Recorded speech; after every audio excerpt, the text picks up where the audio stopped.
Right now in Portland, it's 38 degrees with intermittent clouds. Today's forecast has mostly sunny weather, with a high of 48 degrees and a low of 30 degrees.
Yeah, all right. Booyah!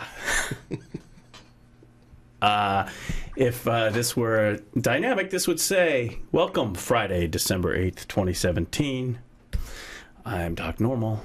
Along with me over here, to my left, is none other than Jason Allen. Booyah. Yeah, hello, everybody. It's Friday. Hello. It's hello. Like, welcome to Sports Fridays. Booyah! Who's big in the game? That's right. That's like total FM right there. Total FM. Total FM. Hey, everybody. 9 minutes past the hour. Guess what? It's Friday. Booyah! The Bengals are playing the New Orleans, but it's a booyah! Right. There's this guy who is a sportscaster over there in the East. He was like he did the announcing for one of the teams, and I can't remember what it was. I'm assuming it was football, but I want to say it was baseball, but I think it was football. I can't remember. Anyway, they got rid of him, right? Oh, whatever, right? And so, like radio people, announcer people who are out of business, they got to hustle for something else. On the beach, cool. yeah. Oh, yeah. And so he has this podcast now about football, and it has A, the dumbest name I've ever heard in a podcast. Yeah. And B, his promos are just terrible. And they run, like, I listen to a live stream out of New York, and it happens to be on what is considered a sports talk, but it's I don't know. WABC is like, are you sports? Are you talk? Are you politics? They don't even know. Yeah. I mean, considering that, what is it? Who went bankrupt? Was it Cumulus? Was it iHeart? Who knows? Consider one of those went completely bankrupt with billions and billions bankruptcy. Yeah, it depends on what week it is. Yeah, but you can listen to live streams of stuff, and they're kind of a major station, and so there's stuff on there I like to kind of listen to just to kind of get. And so this guy has his I'm hearing and I listen to podcasts, and I'm hearing on the radio and on my podcasts promos for other podcasts, and they're about 90% dumb. They're about 90% really bad and really annoying. Yeah. But I'm also like, Jason, we need to figure out our podcast radio. I mean, if there's ground to be made here. If there's people up there that could actually say, here's my podcast, on another radio show or podcast. I'm like, how do we? We need to network. The communist convention. That's right. Yeah. Anyway, but anyway, this guy. That's right, folks. We're all sports all the time. It's fourth down, fourth and fun. Exactly. Anyway. Oh, that's good. I like that.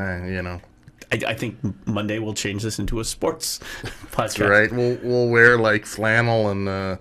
I got flannel. Yeah, I think I have one item of flannel. But the thing is that this guy has this heavy rotation thing for his podcast. Number one. And see, I'm reluctant. I really want to trash on it because I think it's like you're a professional and this is your foray in the podcast thing. This is the best you can do? Again, the title of the show is stupid. Like, it's nothing. Let's just say the title of the show contains the word giggles. A sports show with giggles. With giggles, it has the word giggles. Unless the sidekick is named Giggles NFL and stuff, you know. Right. Anyway, and the guy's reads are just. He throws in these jokes, and at one point he goes, "It's more fun than a visit to the proctologist." It's like, wow, with writing like that, right? Why are you here? You should be in the Hollywood writers' room writing for Seinfeld 2020 or something. It sounds like you should call his show like just cliche, because it sounds like he's picking off every. His copy is awful. Like his copy, the little jokes he throws and stuff. Like, you listen to it, and after you listen to his promo, you go, "I never want to hear that ever." Yeah. Like, we did some promos. We shared it, right? Sure. I did some promos. Sure. And it's like the typical, out of context snippets that make you look funnier than you are. Right. Yeah. But that's what they're supposed to do, though. That's what's good for it. That's why it's called highlight. You put the highlight on. You're like, oh, okay. Oh. Rather than me just doing this. Oh, Jason. Hi, I'm Giggles. Welcome to some sports. I couldn't wait to go get my little appointment teeth cleaning when I was a little kid to the dentist so I could read the new highlights. That's right. Highlights was a kids magazine. Yeah. It's fun. It was fun. You don't know, but more fun than giving your cat a bath. And that's so.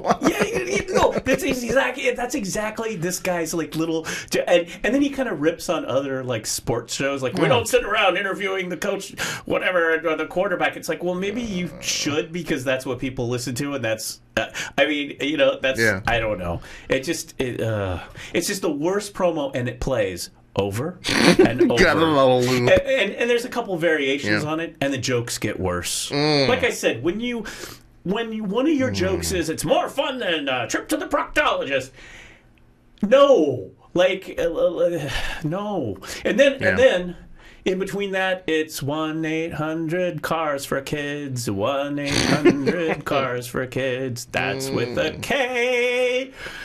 So I'm kind of more surprised he's able to find any sponsors at all. Well, I mean, this is what happens when you get, and I'm just like, I have like had my tweet fingers just, and in this day and age, you can't really, you can't really say anything. You can't, even if it's valid. It's like, it used to be, and I get this too. It used to be, if you're out there and putting it out there, you are open to criticism. Right.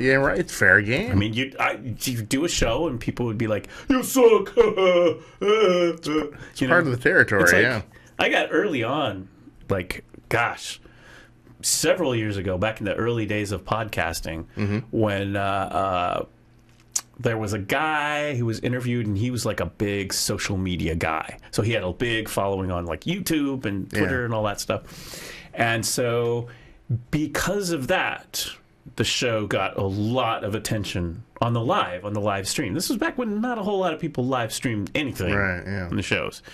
And so the chat room just blew up with all these trolls, like through the whole show. Yeah. And it's okay when people are snarky or whatever, but I mean, it was the whole 2017 on social media, denigrate, racism, sexism, homophobia. I mean, it was like, you name it, it was all there. Wholesale misogyny. Yeah, so it was like a nice early salvo, one of those pre-battles wars that you got to see. So we had to shut down the chat room at some point. I spent, rather than producing the show, I spent most of my time in the live chat room booting people, moderating, and then we shut it down. And it was interesting because I edited the show together. And I took the chat transcript because, hey, guess what? There's a transcript, folks. You say it on the internet. guess what? You say it on the internet, Sam Cedar, and it will be there. Yeah. Which I'll talk about that in a minute. Let's bookmark Sam Cedar. Anyway, so I took the transcript of the chat room. Yeah. I edited it for, standards and practices. Sure. Because there's things I couldn't, dots and things like that. Yeah. And what I did when I I would edit the final video and then post it up to Blip TV. It's not there anymore. Don't look for it. Blip TV. It was an early precursor to like YouTube and Vimeo. That's why we just signed a 5-year contract with Blip TV. Yeah. No. It was good. They were good. They were good.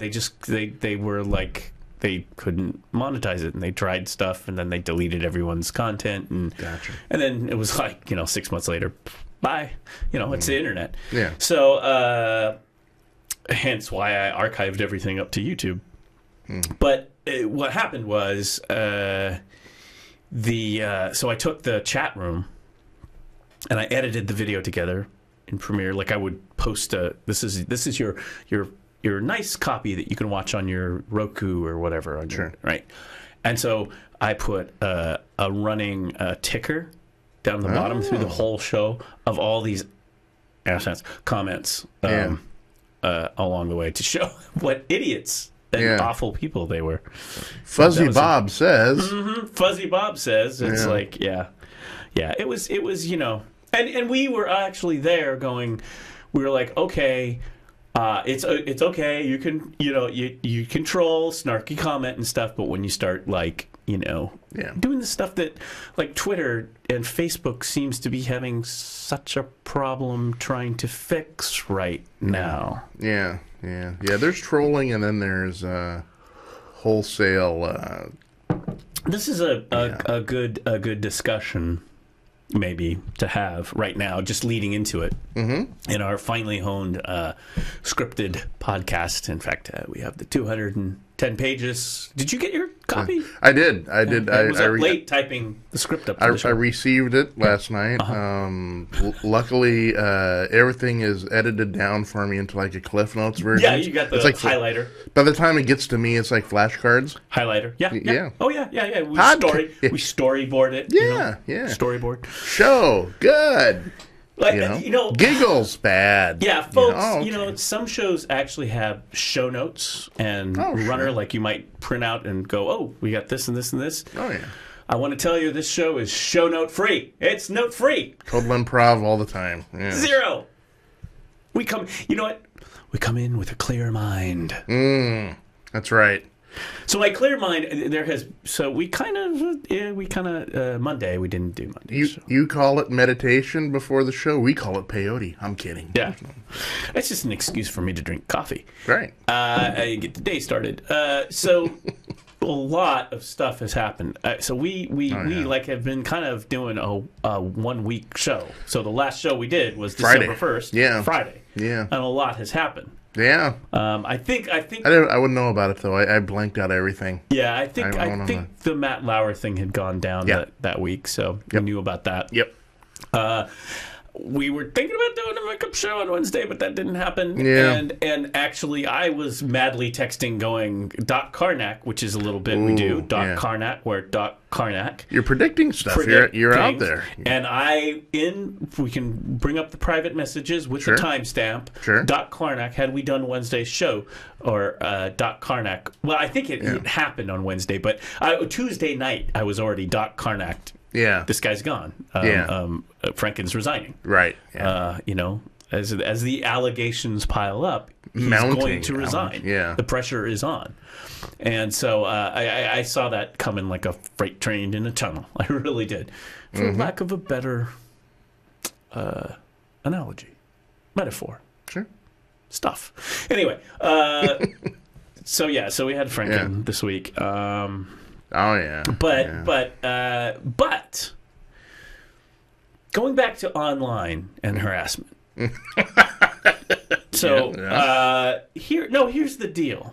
the deal. I got on the Twitter. I liked the Twitter early on. They sometimes in your profile they show you the date you signed up on, which to me I think should be automatic. Like Twitter has a blue verified check mark. I think they should use that date, and they can do an algorithm and go, well, this person's legit and has been on here. Yeah. In our early days, and they should give you something like a check or a old man father time emoji or something. But I've been on that for a long time, and like everything with Twitter and even Facebook, but Twitter especially, like the first couple tweets are like, what do you do with this thing? Nobody knew. It was like this thing that nobody knew. Yeah. Well, what happened was when the iPhone came out, the smartphones really came out, and then you could have an app and you could start doing mobile. That's really what exploded Twitter, and arguably maybe Facebook too. More people were on Facebook on the laptops, but they grew together. So the problem is that Twitter and Facebook, and I should speak more from a Twitter perspective because I'm more the Twitter expert than the Facebook expert. Jury's still out on Facebook with me. Right, yeah. But Twitter, it really has not gone well. I mean, with growth, right? That was great, right? Oprah and everyone, the president, and Obama, the president, was the first president to tweet. It was good stuff, and it was a good news. Like Twitter at one point with your timeline being real time. Great news source. Great for breaking news because someone would be there.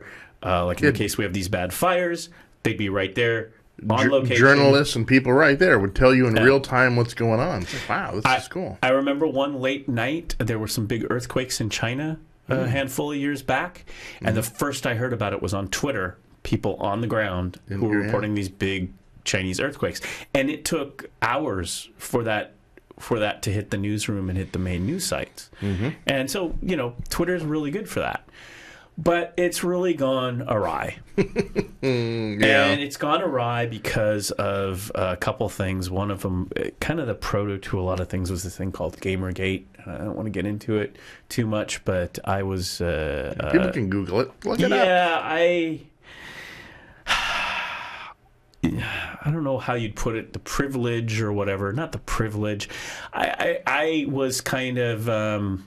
in a periphery of some of the people who were the big targets of the Gamergate. Well, I mean, some of the people who, women who were targeted, happened to be producing events with them as so. Gotcha. So at one point we were sending footage to Democracy Now! And CBS and all these places, right?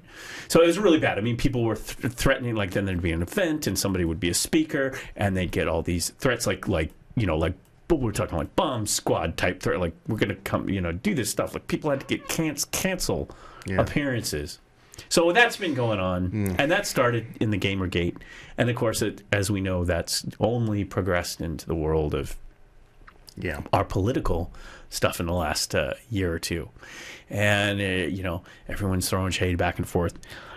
So in an effort, the problem is these social networks need to clean up their act somehow. Now, on the one hand, like Twitter especially is like free speech. You could go up there. Totally admirable. I mean, I love that. I'm that person. I'm like, give us a platform and give us free speech, right? And that's worked in the past. Sure. Back in the 1980s. Way back when people first, they had computers and they had modems, desktop. You remember a modem? I do. The funky sounds they used to make. Right? And if you had, did you have an external one? Because it was flashy lights all over. Like, I had a first one. It was whatever. It was internal. Then I remember I got me in an external one, and it had flashy lights on it, right? Oh yeah, like things were blinking all over the place. Yeah, it would be like it would beep beep burp burp, and then lights would be flashing. You get that little blinky light, and then when it went solid, you're on. It was totally lost in space, kind of stuff. Yeah. I mean, you had internal ones too, and I installed my fair share of them. But the internal ones were not nearly as fun as the external box that you could watch blinky lights and then listen to what they called the handshake. The Hayes modem, they called them the Hayes. And then it was the U.S. robotics. modem. That was the modem. I wonder, gosh, do I even have? I might have a modem somewhere in storage. Might not be. It might be internal though. Yeah, because you know, as a tech guy who hoards, tech people are horrible for hoarding. Like old tech guys. You never know what's going to come in handy. Well, because you're like, I better save that modem. You don't know if the whole high-speed internet gets taken down by North Korea, and then what do we got? Dial-up, baby. Acoustic, you're Johnny Mnemonic in a old phone booth with a coupler. It's like, jack it in. You know, right? Unfortunately, the 3D virtual cyberspace is coming through at 300 baud. Don't know how that works, but massively parallel compression. But anyway, so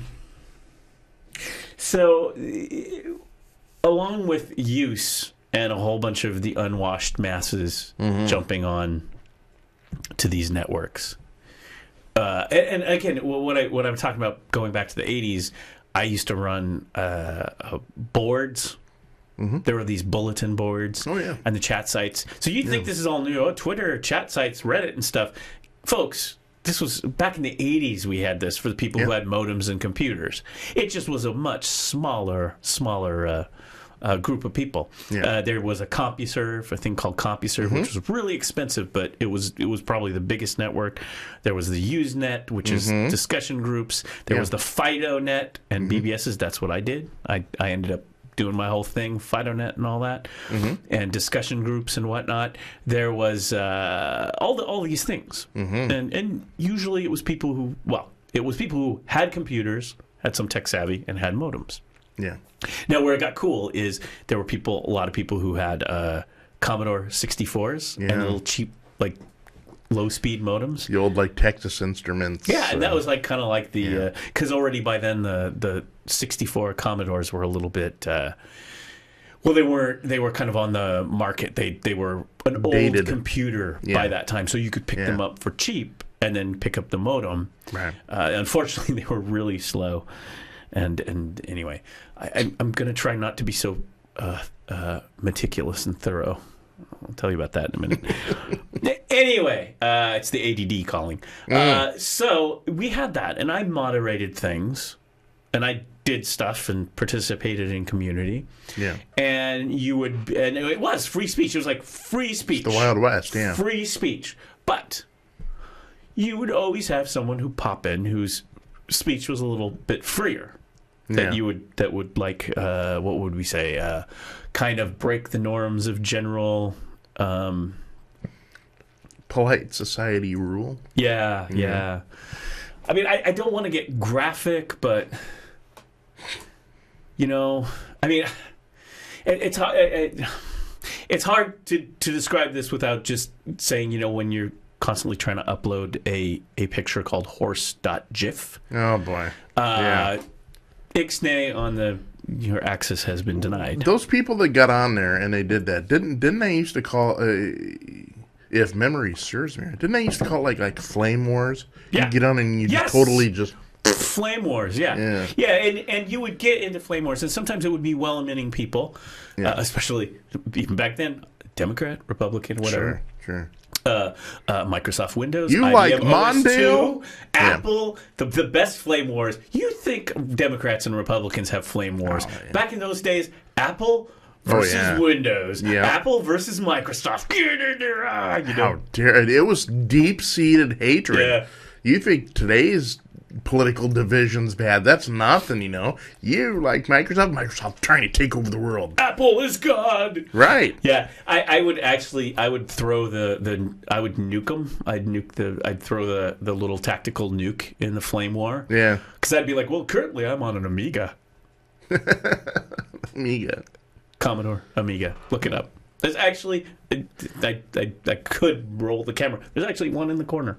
Original Amiga sitting right there. I see it. Yeah. It had modem. With a floppy drive. I love it. Two floppy drives. That's awesome. Floppy drives, Jason. Yeah.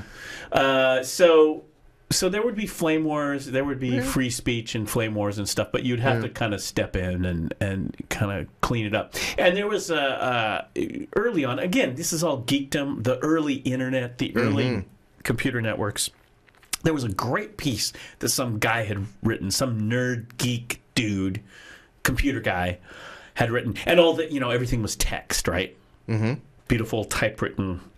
No fancy fonts, just like. But he'd written this thing, and I know I've got a copy of it somewhere, and it was rules of discussion of the flame wars and how to avoid those things. It was a very thoughtful, well-written piece.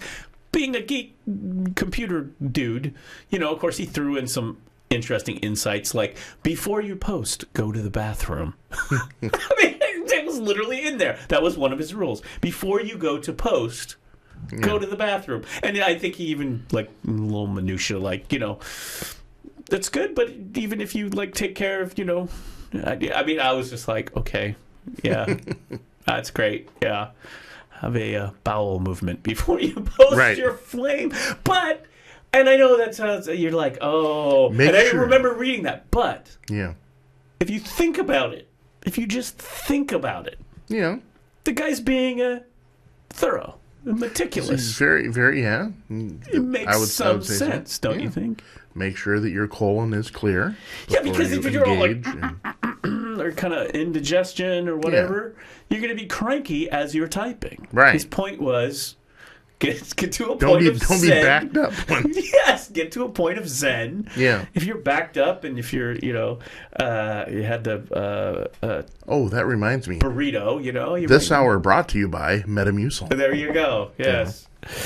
Yeah. He had this stuff. So, I mean, people dealt with this years ago. 30 some odd years ago. I remember. I remember that. Now, my brother was way more. I mean, he was in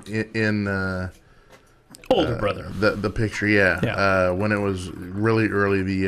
And I kind of dabbled. I remember the old IRC days and everything, and IRC Chan. Yeah. Maybe he was on. I still have the user. I kept. I'm sad that I didn't keep everything, and there's a guy that would chastise me for it. I feel bad about those bits went away. The folks at Archive, my friends at archive.org would be upset with me. And ever since that day, I've been a hoarder, a bit hoarder, but to try and preserve even the most silly minutia that I've digitally created. Yeah, you never know in the future. You look back at that and the way it used to be, and it's why I have a recording of every single podcast and everything that I did. But I do have the original user list, about 900 to 1,000 people on that thing. On my board. So your brother's name could actually be on that thing. It is distinctly possible. It is possible. Yeah. I mean, I've run across people years later who are older tech folks in the social media who were like, "Oh, you're Fuzzy Bob." They actually were on my board. Well, I did the thing. So the thing that I did back then that helped the moderation of all the flame wars was I decided to require the real names, which does help. Now I go back and forth on that because I do like handles, and then there was a section where you had handles. So I had a handle too, where you want the problem is you want people names. Yeah. But then maybe there are places you want to post anonymously for freedom of speech. And I don't mean for flame. People use that to flame. Whistleblowing. Or just personal discussions. Yeah. Sure. Like if you have a chat board, which I think we did, which was, I had a COSIS up. I was like, you deal with this. Yeah. Because I don't like to deal with moderating this stuff. But say you had like we have a chat board over here on human sexuality. Right? Yeah. And that would be a place where maybe handles would be allowed because people would ask quite personal questions and things, and maybe they didn't want to be identified. That's totally legitimate. Right. Okay? Sure. But trolls use this to go in and do all this horrible stuff. So I've dealt with this for years. now we have Twitter. Now we have Facebook. There's millions, billions of people on these things. I get that it's a problem. But I will say this. These companies, who are publicly traded companies, by the way, this isn't just like me in the basement with 3 modems on a server, right? Okay. Who's funding this out of my own pocket. Sure. With my tech job. Sure. Which was my board. These are publicly traded Wall Street companies. Yeah. So they have funding. Corporate they have entities. Staff. Yeah.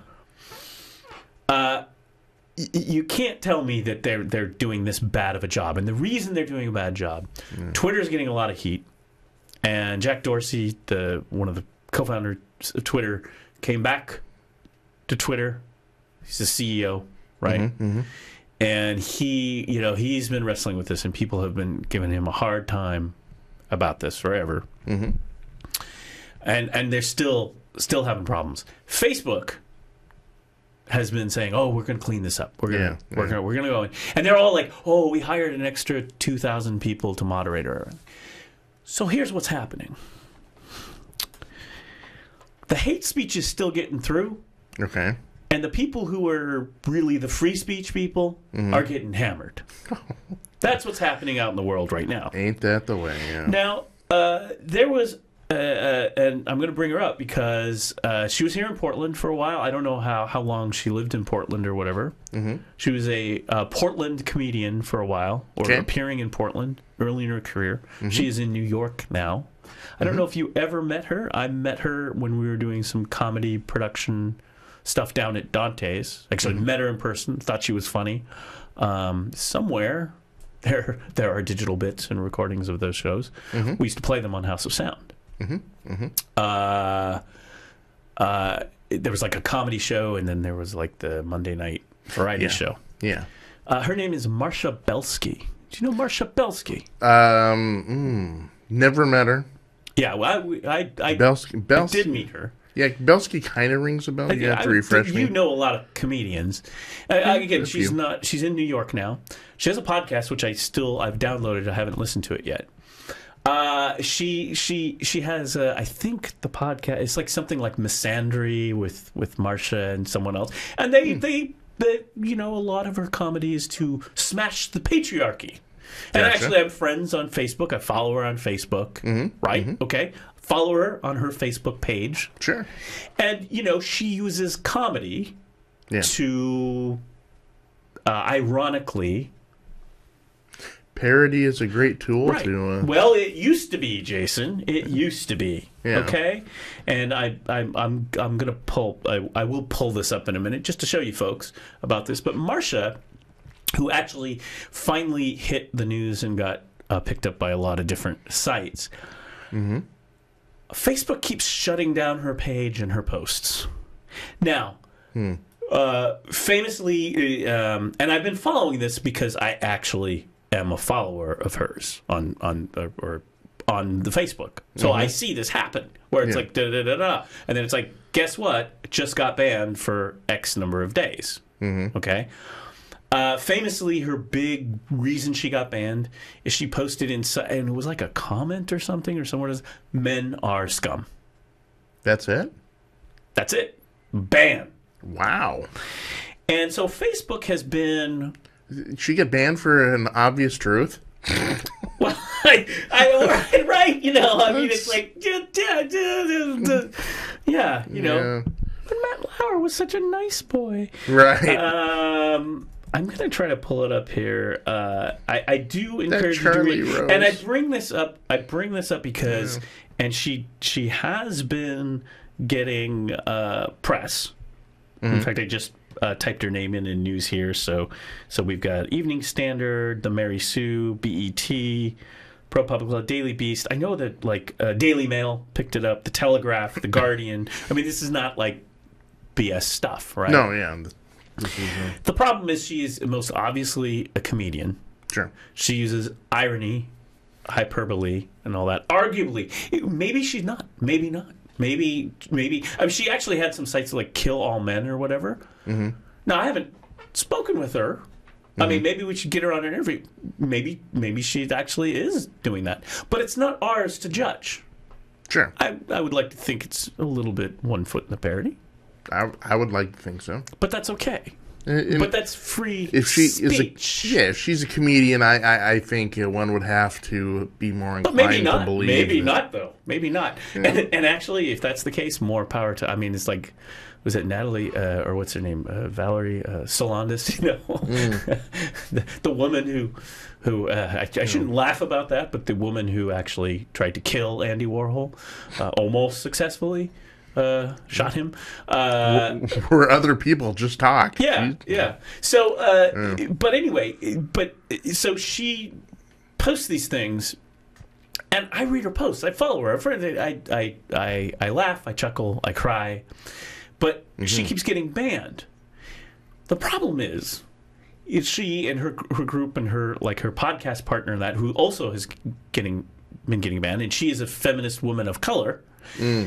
They have also shown examples of people who have not been banned, who have actually, probably I would say have exemplified the men are scum idea. Yeah. Like, when you drop the N-word in comments to someone of a color, to a black woman, and how is this not banned? Yeah. And so there have been these examples where, well, this doesn't violate our free speech, but when you put the men are scum, then we're shutting you down. And they had actually then restored it after review, and they had sent out these apologies and click on OK and all this stuff. But it's and we're sitting here on Facebook, we're on Twitter, so they could shut us down for just bringing this up. Yeah. But folks, this is BS. Yeah. I mean, this is what would you, like? I think in her case, I think of Lenny Bruce. Mm-hmm. Sure. The obscenities. The in fact, I was just reading Lenny Bruce, Red Fox. A friend sent me Richard Pryor. Richard Pryor. And those are all guys, and it's not feminists or whatever, but they we try to pull historic things out, and in our case, we look back at history and examples of other similar type things of censorship and free speech, especially free speech that suggests parody or ideas that point out a social ill, which I would put Ms. Belsky in this SNL has area. Prided itself since 1975 for parody. I just wanted to see here are the headlines. I'm not going to bring it all up. Facebook bans women who post all men are scum on hate speech grounds. Facebook is filling its jail with women instead of men harassing them. That's the Mary Sue, which is a publication there. Did Facebook just ban women from commenting men are scum? Facebook's secret censorship rules protect white men from hate speech, but not black children. That's on ProPublica. Facebook is banning women. I mean, and I welcome this questioning. Yeah. And if you follow her page, it's fun. At one point, At one point, her comedy response was, "This is just my way because I have a crush on Mark Zuckerberg." Yeah. Comedian. Right. But she's right. I mean, so much so that I downloaded her podcast and I want to start listening to. I've been catching up on podcasts, but I'm like, I got to listen to this podcast. And again, she did some Portland stuff. She was really funny. But this is just this is. I think we can all agree that this is not protected. Let's see, protected groups. Mm-hmm. Were typically minority groups and groups that traditionally have not had power. This is where civil rights laws come into play, because you have all these guys going, well, Jason, what about civil rights for me? Jason, yes. I need my civil rights right here. White European man. Yes. Where's my civil rights, And people say that, but it's like, but were you traditionally being discriminated against? Did you have to go to the back of the bus? Did you have to drink from another fountain? Yeah. Were you not allowed to go to that school? Yeah. were you not allowed to advance in your career? Yeah. These types of things.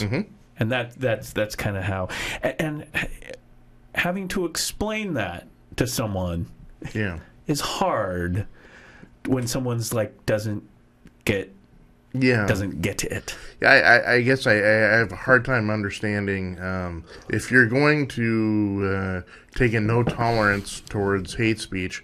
It's got to be equality down the board, and you can't have someone like you said use something that's so infamous as using the N-word, because I mean there is no I am hard to think of anybody that would think that the N-word is not hate speech.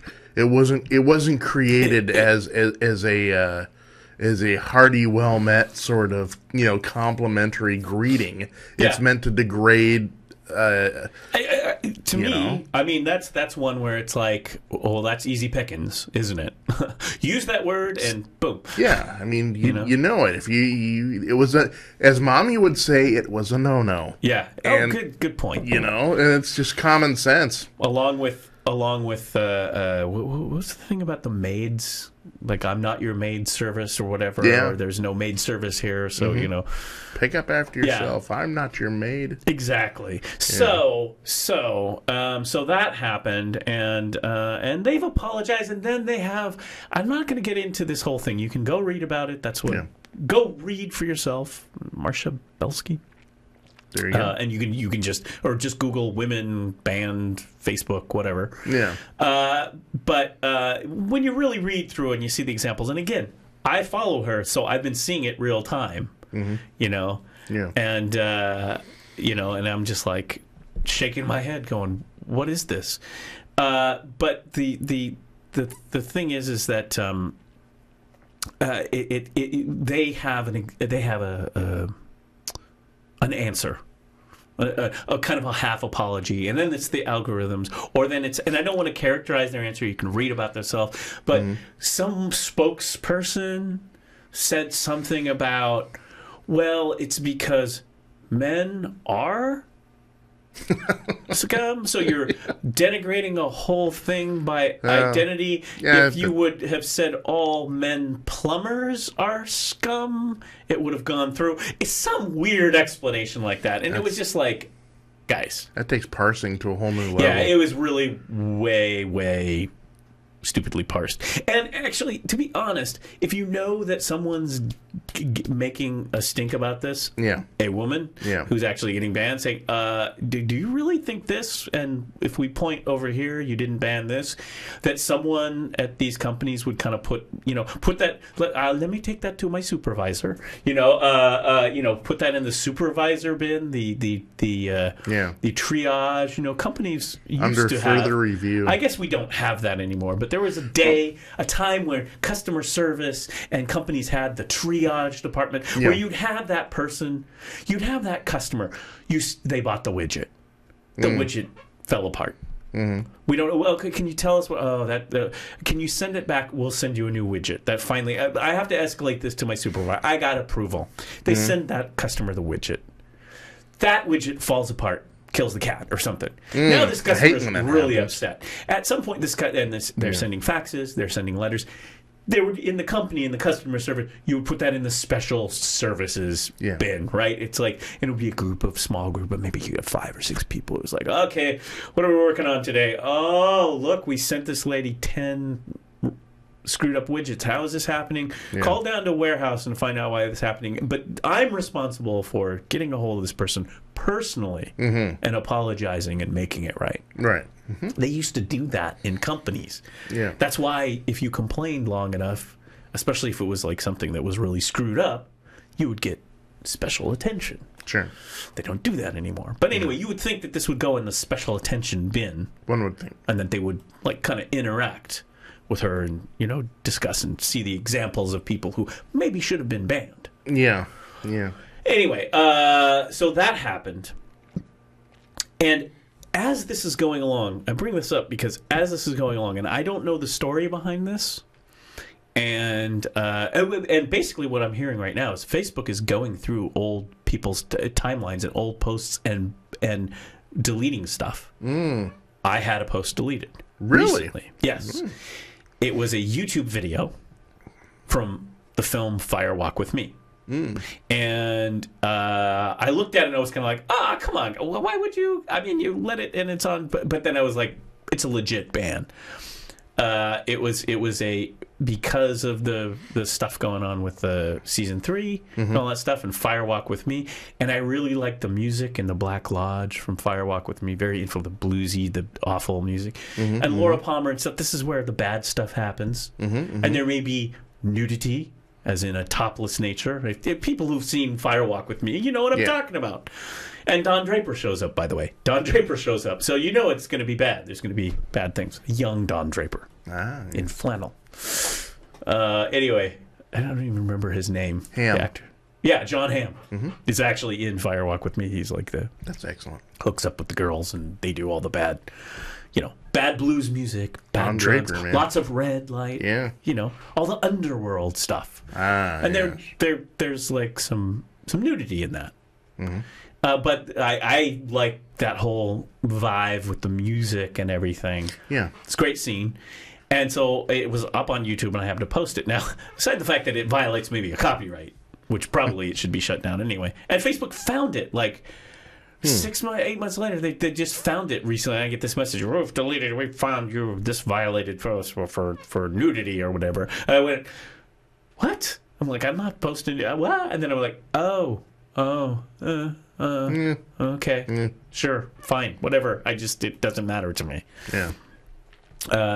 Pretty much. I don't think there's really anything on Facebook I would care if they deleted. Yeah. I really don't care. Maybe this show might get deleted, and we'll be like, "Oh, they deleted our show because we were criticizing them." Damn curmudgeons. Could happen. Could happen. It could. I mean, with this kind of environment.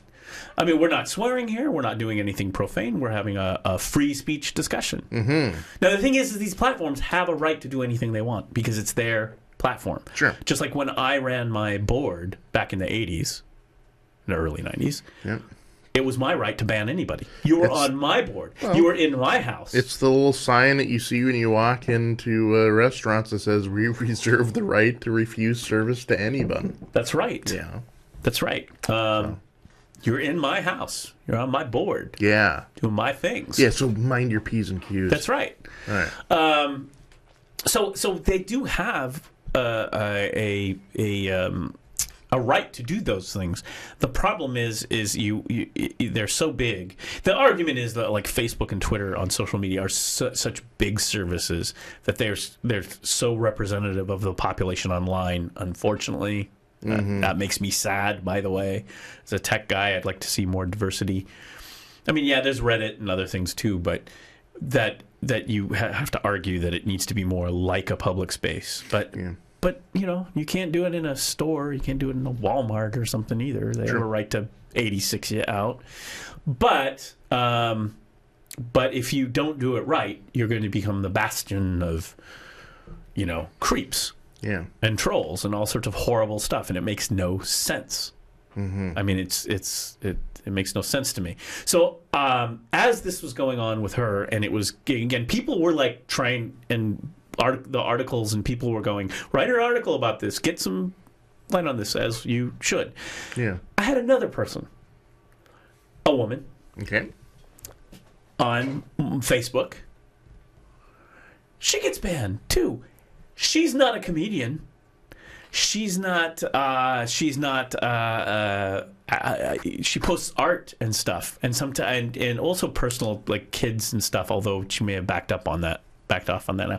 I can't remember where I met her or friended her. I think it was a tiki thing. But anyway, I follow her. I follow some tiki folks from the tiki world, the retro tiki world, and this lady's like really artist, into art and things like that. This is a message on hers that she got banned.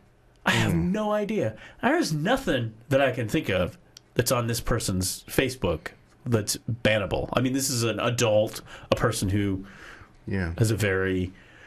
And so I saw that. And then it came back, right? And then it's kind of like you get the ban, and then they kind of like, oh, yeah, okay, maybe we screwed up. I'll give it back to you, and you're back early or whatever.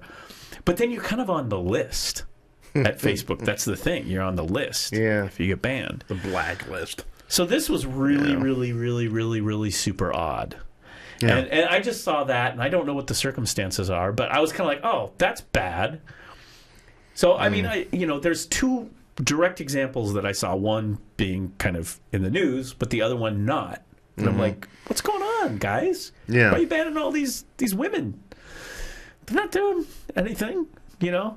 We know where the problem is. We know who the problem people are. Right, yeah. Just do keyword searches, and you'll find them. Yeah. So, we're really running this in the ground, but it's meticulous. No, it's interesting though. You're right. I'm interested to see how this plays out because everyone knows who the problem children are. Everyone knows who are the guys that out there that continuously and provocatively stir things up just for the sake of doing it. And where does free speech intersect with a kind of common sense of what is appropriate and what's not? I mean, I think that'll be shaken out, itself. But in the meantime, but the problems I see where it applies to that, to me, is it's the death of context. I mean, parody and stuff is parody in itself is all context. It's a riff on something else.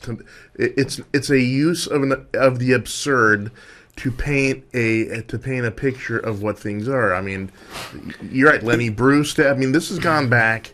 I mean, heck, Charles Dickens used that sort of stuff to paint a picture of. Who's Jonathan Swift? Oh, sure, him too. I mean, they used certain pictures to paint to bring attention to a larger. Bible? The Book of Shecky? The Book of Shecky, little known. My favorite book. Yeah, the Book of Shecky. Yeah, that was in between the Book of Enoch and Song of Solomon. Little known, but there was Shecky, and there was a huge fight at the Council of Trent. Right, that's right. Everyone's sitting there and they're like, okay, what books get in, what books don't. And Rabbi Isaac Leibowitz, back in the day, he said, listen, I know I'm not Catholic, but the Book of Shecky needs to be included. That's right. And, it's in the original Torah. Yeah, Pope Boniface the 32nd said, hey, listen, I'm not sure. He didn't have much of a sense of humor, Boniface. He didn't. He had no sense of humor. I mean, his sense of humor was, oh, that's funny, Inquisition. Yeah, he was no Ignatius 9. No, he was no Ignatius 9. We can then again, who is really? Exactly. I mean, he got me, Ignatius 9. But it's the Book of Shecky. I mean, look it up. Fill the wine in the glass. Right. Oh, Ignatius 9 with the funny Eucharist jokes. Yeah, Ignatius 9, he liked to party a little too hard. I mean, we tried to... like I was back in the day.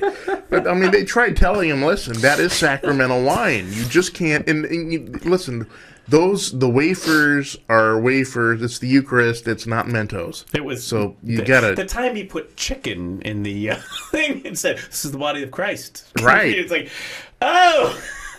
Tastes like chicken. Right. Oh...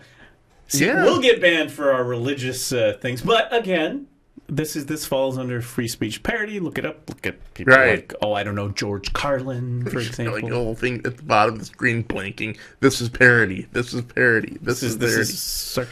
But yeah, no, it's totally lost. It's a death of context, though. I mean, when you say things and people riff on stuff all the time, you know, how many times have you heard, like, people then getting, like, this totally taken out of context, I want to message Dan Carlin. Okay. I don't know him, and I really, really love to talk to him one day. Send him an email and go, hey, for April 1st, for your Hardcore History show, could you discuss Ignatius 9 and the Book of Shecky? The Book of Shecky. The historic... He does a 5-hour April 1st podcast on... Right. Right. Oh. Or the little known 11th commandment. Not many people know this. Oh, yes, the 11th commandment. Not many people. Yeah, thou shalt not be a douchebag. Oh, yeah. You know, and people are like, what? We can't write that in there. And so, you know, they kind of got edited out in the later Well, there stuff. was a lot of commandment editing. Yeah. 12 was like, oh, you got to wash your feet. Yeah, you got to wash your feet. You got to wash your feet. Yeah, thou shalt not eat Taco Bell after 11 p.m. Yeah. That was pretty, you know, I know Google that. Red Fox and you got to wash. Right. That's right. the joke there. Don't say I didn't warn you. That's your homework for the weekend. Don't say I didn't warn you. Right. But yeah, the book of Shecky is a perfect. Yeah. Well, it's like when I went to the Catholic thing, there was extra. Yeah. There was extra stuff. Like I had the Protestant one. Oh yeah. And then the Catholic Bible has. No, I had the Protestant one here, and I said, "Oh, I got this," and they said, "No, that won't do." No. You take your little Protestant Bible, your King James, whatever, and you put that over in the corner. We're going to slip you this one. This one's better. The Catholic, and it had like extra. It does. Extra stuff. There's books it had in there. bonus material. It was the Criterion collection of Bibles. It's the director's cut. Yes. You know? Yeah. It was right. like, yeah. I didn't know there was a book of Shecky. Well, welcome to the club. You know, there is a book of Shecky. And then when I asked, it was like, well, there's just some extra psalms and story, just extra bonus material. Bonus material. You know, it was like there's outtakes. Yeah. You know, like, Doubting Thomas. There's some outtakes there. Right. It's like, yeah, no, seriously, put your finger in my hand. No, really? Ah! This is a joke, right? No, it's not a joke. I'm the Son of God. Right. Put your. Oh, okay. Sorry, is that going to go on the outtake reel? Right. But you're dead, am I? You know, yeah. Paul doing his famous slipping on a banana peel to the Corinthians. That was in there, you know. Yeah, I mean, that's what really happened on the road to Damascus. I know. You know, he's on his mule or horse, and he's just, going there because, he's got a busy schedule of stoning Christians. That's what he's doing, Saul. Yes, this is what you get for Christmas. But this is what anyway. you get for Christmas, folks. Merry Christmas. Anyway. Speaking of Christmas, we need some atmosphere here. Well, we're working on it. We're working on it. So there's all this stuff. Yeah. In fact, we just gave you an example of it. Yeah. The Book of Shecky. So, the last bit I want to talk about here and wrap this up, and I know I'm being meticulous. Meticulous. Yes. It's Thorough. Okay. It's okay. We're drilling deep on this, folks. No, I had a dinner with a friend that I hadn't seen in a long time. Love this guy. I mean, really, he was a coworker, really cool guy. We really, and you know how it's like you're not like stuff happens and water on the bridge and you hear stories about other people and you're always like, wow, that person's worse off than me. But anyway, and he was like, yeah, you're always meticulous. And I was like, meticulous because I'd been reading a lot on, I don't know, maybe ADHD or something like that. The spectrum, Sure. Why did I take 5 hours to write one line of HTML code? I don't know. But anyway, the other thing that happened is Sam, in all of the things, the people, the Franken, and all of this stuff. Conyers. Well, and Matt Lauer. Conyers. Sam Cedar. You know Sam Cedar? Yes. Now, I think I heard Sam Cedar back on. I used to listen to that Air America show network. It was a radio network. It was basically they set it up. There was Rush Limbaugh, right? Yeah. And there were all that the Rush Limbaugh and the Hannitys and that. And so someone went out, and I can't remember who did this, but they set up this Air America, which was going to be the response to people like Rush Limbaugh, the conservative talkers. Conservative talk is popular. That's the radio. That's like, I hate to tell you this, that's kept radio. That's the one profit place for radio. And, So they did Air America. which was a radio network in the late 90s, Yep. I want to say, into the early 2000s-ish or Yep. so. Probably like mid 90s to, and then Wikipedia page to mid 2000s, I think. And then Yeah, finally 2004, folded. 2005, yeah. So this is where I heard for the first time Rachel Maddow. Rachel right. Maddow got her start. She had her own Rachel Maddow Franken. show. Yeah. Al Franken had a very good show on here out of Minneapolis, and then they were in New York before he became a senator. He left Air America to go run for the Senate. So Right. Al Franken was on this.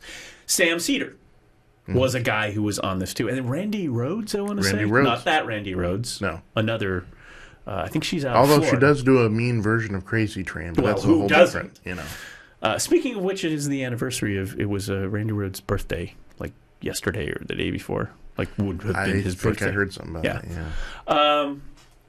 Those are the rock people I follow on Facebook, the rock and roll people, the Dr. Stalls of the world, and those yeah. people, right? And they post like, happy birthday, Randy Rhodes. Anyway, so I heard Sam Cedar on the Air America.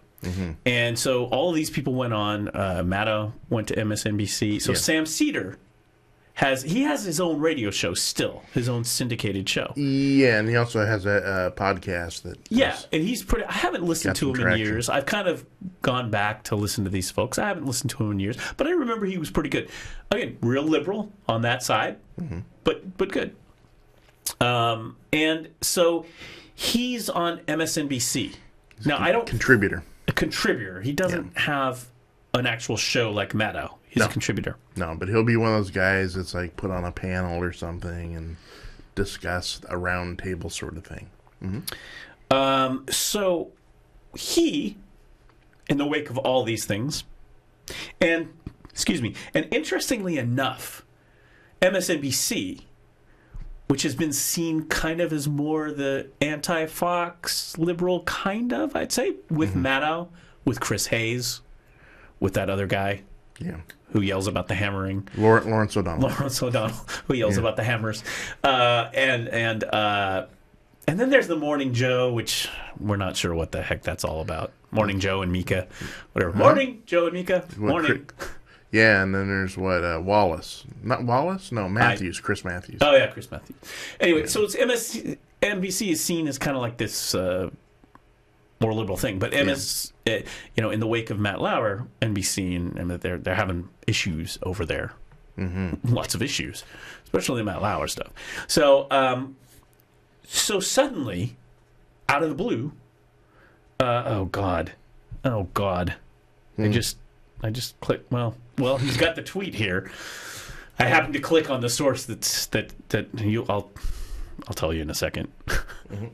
I clicked on the Cernovich Yeah. on the post. So anyway, we'll explain this. We're getting there, working. All of a sudden, it came out in the news. Boom! Like one morning, boom! Sam Cedar fired from MSNBC, Right. and it was like, what? Yeah, what did he do? And I was like, that's weird, because something that I had seen in the wake of the Matt Lauer firing, there is a YouTube video, like he posts, like we do, he posts video of his radio show, like he's talking on the radio or podcasting or whatever, and there's YouTube, like you can go up and watch the video of him talking. Yeah. Like you like to do, watch video of people talking. like you like to do. And anyway, and in the second hour here, we'll get into why it's all visual, because Christmas. So the only thing I could think of is I had seen this clip in this video where Sam Cedar in the past, had criticized Matt Lauer. I think around Scandal or something, and I honestly I can't tell you what it was, but it was one of those you watch and you go, ooh, okay. I mean, it was like throw it under the bus, and it was like shades. After the Matt Lauer thing happened, all of a sudden we have roasts of Matt Lauer and things coming out where it's like, again, NBC. The Sergeant Schultz of networks. Right. They I see see nothing, nothing. we know nothing. Right. And then all of a sudden, well, I don't know, you have a whole roast where people are making fun of Yeah. Matt Lauer's junk. We know it. It was an open secret. Yeah. So Cedar had done like a video a few years back, and it was something kind of, and that was the only thing I could think of. Is like they fired him. It's like, oh, maybe that's why. Still, I might say maybe this is why. Mm-hmm. No. Turns out, conservatives, and especially one particular conservative, I think he's a lawyer. He's kind of the poster child for the big, what we were talking about, like Twitter. I would call it the white men's rights. Yeah. I'd say this guy is the white men's rights guy. If you look at his readings, he was in the gamer. He weighed in on the Gamergate. He certainly weighed in on politics. He's this Cernovich guy. Mm-hmm. That's his name. You can feel free to look him up. I'm not gonna talk a lot about this guy, but he kind of led a campaign against Sam Cedar. Yeah, Sam Cedar had, I guess. Well, we're going to put this up because this is an example. This is a cut and dried example of what we're talking about here. This is the reason Sam Cedar initially, that's a teaser, got fired from MSNBC. 2009, September 29th, 2009, a leap day, right? Isn't that September 29th? Isn't that leap day? Am I wrong? Yeah, right? 29th, yes. Yeah, that's a leap day, right? Sam Cedar, at Sam Cedar, blue check mark on Twitter, don't care regarding Polanski. Now, he's talking about Roman Polanski, the director. Who had to flee the country due to... Don't care regarding Polanski, but I hope if my daughter is ever... this is kind of a bad read. I'm going to... If you... There are trigger warnings, but I hope if my daughter is ever raped, it is by an older, truly talented man with a great sense of mise en scene. Now... that's a pretty edgy, especially in 2009. I think that was the point. Is it was the bad part of it is rape, joking about rape. Yeah. The question is, if you, I kind of regret reading that now. I should have just let you do it.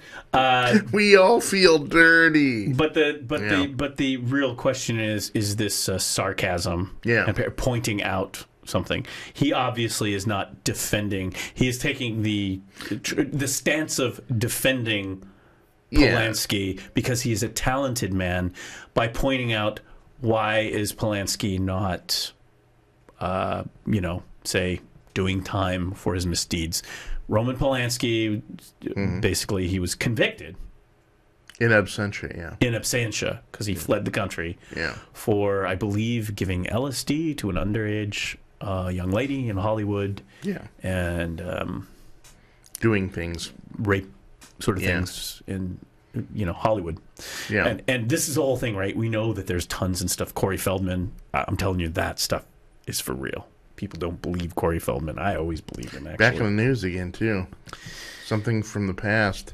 Yes. That my wife told me about last night about a report he filed way back in Santa Barbara, the county there, outside of L.A. And at first the police people lied and said they couldn't find the report. Nothing to see here. Please move on. And then they came out yesterday and said, actually, we do have it, and we're not going to tell you if he names names or not. But I guess he... Yeah. No. They Santa Barbara police. Yeah. They have the interview and the names that they said. Again, Sergeant Schultz, we have nothing. We see nothing. Right. Of course, Santa Barbara right now has been threatened by wildfires. Yeah. I mean... I'm sorry. When I read that, it's like they couldn't find this interview, and then they magically found it with the names on it. I wonder if it magically disappears again. Sorry, that's the cynic in me. Right. So the Sam Cedar thing, so he gets fired over that. Yes. And he deleted the tweet, and probably best he did. It probably was not in best context. I would say that context has shifted, as you were saying. Yeah. Maybe for better, like rape stuff is nothing to joke about. Yeah, I mean, you clearly know from the tweet. Argue murder is nothing to joke about either. Yeah, you clearly know from the tweet that he is not advocating forcible rape upon his child. He's pointing out what he's doing. Yeah. And this is what made it a statement. You can decide whether or not you're down. Is that he was pointing out the hypocrisy of the system. Yeah. And that Polanski has continued on as a celebrated director abroad. Yeah, France. But not he hasn't answered to his deeds. Right. And this is what Sam Cedar was talking about. Right. And so this guy and the right-wingers get on this and start campaigning against it. And what does MSNBC do? You're fired. Right? Yeah, yeah. Now the question is, was that worth firing Sam Cedar? No, they reinstated him. They reinstated him. Yeah. I mean, people looked into this and said, wait a minute here. Maybe this was a poor choice of sarcasm, but he was pointing out, he was making a point. Yeah. Yeah. And this is not a firing thing. Right. And who has not done this? Who has not done this on social media or anything? Yeah, it's just known as an off-color remark, Sarcasm. And maybe it misses the mark as far as trying to be funny or whatever.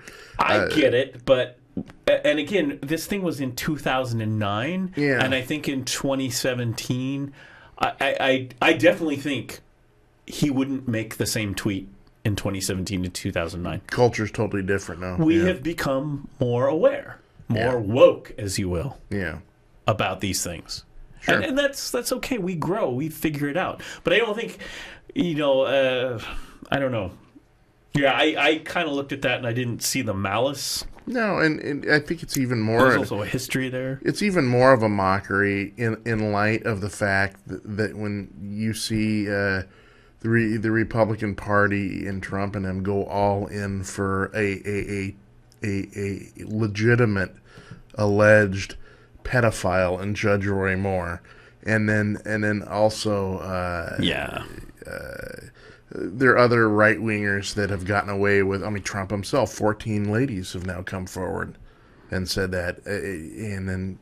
You have Sam Cedar getting roasted over. You got Frank, and I'm not saying that that's not serious, and then that not should be a legitimate conversation about that. I totally agree, but the fact is, there's a double standard when it comes between the right and left as far as offenses are concerned. I mean, Franken gets roasted, and you had a guy named Trump on national TV on Access Hollywood, and all he does is get elected president. Yeah, I mean, I don't want to get too in the weeds of the political stuff, the us and them. I will be back. I will be back on Wednesday with a vengeance. I know. I'm out of my funk and I'm ready to roll. You had your opportunity, young man. I know. I'm ready. I mean that's why we don't we do other things. But my point in getting in the weeds of this is more social media banning, misunderstanding, clearly things that are hate speech, hateful, clearly things that aren't. Right. And I just thought the Sam Cedar thing was very interesting in light of the stuff like Marsha Belsky, men are scum, that sort of thing. Yeah. People. It's an extreme, isn't it? Because on one hand, you've got an off-color, maybe you consider it off-color mark, and maybe some people got offended. I don't know, but then you totally ban that. But then the another extreme, you have someone else that can say something just so horrendous and nothing. Radio silence. And I think that's what we, if you're talking about we as a society, i.e. Any social media platform, stuff like that, have got to come with a kind of I wouldn't say code of conduct, but just a common sense line, and it's got to be equally across the board. Well, and you could get. I got Into the Woods because, and I highly recommend this movie if you can find it. I think it's kind of sort of out of printish, and I'm trying to find. I would get a Blu-ray because I think it's a really, really fine movie. I think it won some Academy Awards or was nominated. This is a movie called I Shot Andy Warhol, which is a fictionalized movie. Yeah. Jared Harris plays Andy Warhol. He does a great job, I think. It gives you a whole sense of that Andy Warhol factory time period. Yeah. But what it is it's about this woman, real woman, Valerie Solanas, who was a radical feminist and ended up basically being an attempted murderer and shooting Andy Warhol and almost really killing him. And there's argument that the reason he ultimately died in surgery in the 80s was complications to all of the things from this shooting. So horrible that she's this attempted murderer, but it also delves into radical feminism. And she wrote this Scum Manifesto, and this was the 60s. This was a time when Lenny Bruce and people were getting hauled off to jail for what they were saying on stage. You were getting blacklisted. Yeah. You shunned. Oh, your cabaret exile. card was taken away, which means you couldn't work in New York. That's what they used to do to jazz musicians and stuff when they didn't like them. They'd pull their cabaret card, which was their license to go. You couldn't go perform without the cabaret card.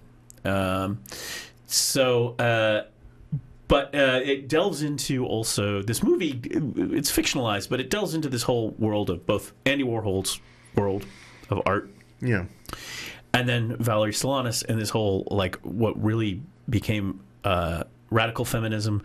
She writes this Scum Manifesto, which is then published.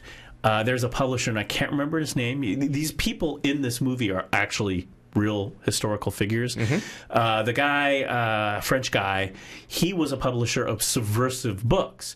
So this was also a time period when Bukowski's books were deemed, you just deem it as pornographic or whatever. Of no social value, and you could burn that book, you could get arrested for these books, that sort of thing. And so there was a whole underground subversive books publication. And she had a relationship with this guy. I know, folks, you're smarter than me. Fill it in. We could look up Wikipedia or whatever, but this movie delves into that whole thing, and it's a really. It's difficult, and it's certainly difficult because of what had happened to Andy Warhol. He certainly didn't deserve to get shot. And certainly by someone who probably had, I would argue had mental issues. But the threads of what was going on in that turbulent time in the 60s is very, very interesting. And if you watch the movie, it can take you down a path. I actually read through the Scum Manifesto and things like that, and it is men are scum material. I've said this before. I'm being meticulous. I'm driving this into the ground. There's a we were going to talk about this Gene Roddenberry movie. It's Earth 2 or something. Let me just pull it up here. And it's a Gene Roddenberry production. Stars John Saxon. I'm dying to see this movie again. It's called Earth 2 Electric Boogaloo. No. It's called Planet Earth. I think it was under a different name. It was a screenplay by Gene Roddenberry. It was produced by Gene Roddenberry. It was after Star Trek. After Star Trek was canceled. It was released in 1974 as a film. And again, this is a Gene Roddenberry project. Planet Earth is a science fiction television movie. Oh, it was a television movie. That's where I saw it. I saw it on television.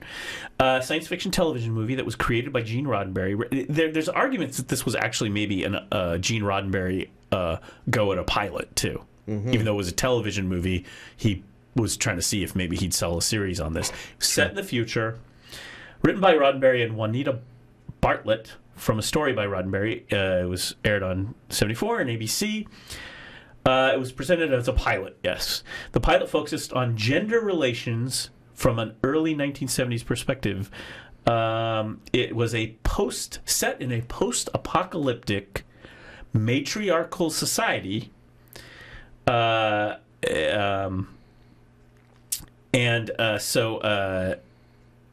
It was the second attempt, and then there was a previous pilot called Genesis 2. So basically, it was a movie where John Saxon, being a guy, was basically a slave. So it was after the apocalypse. Yeah. Matriarchal society, women take over, and men are subjugated. The worker bees. Yes. And so, and this is 1974. This kind of comes out of that 60s, for what they call the first wave of feminism and civil rights. Mm-hmm. So this whole thing will intersect. I'm sitting here talking about stuff that I feel like I'm probably not the person to talk about. I'm sure you could talk about different podcasts. But I was going to talk about this planet Earth on the show because it was cool. And one thing I remember about it, aside from the storyline, which I thought was fascinating, even as a kid, I was like, well, that's interesting. Yeah. I could go to a planet and see where the women rule and the men don't, And there were Star Trek episodes about that. Yeah.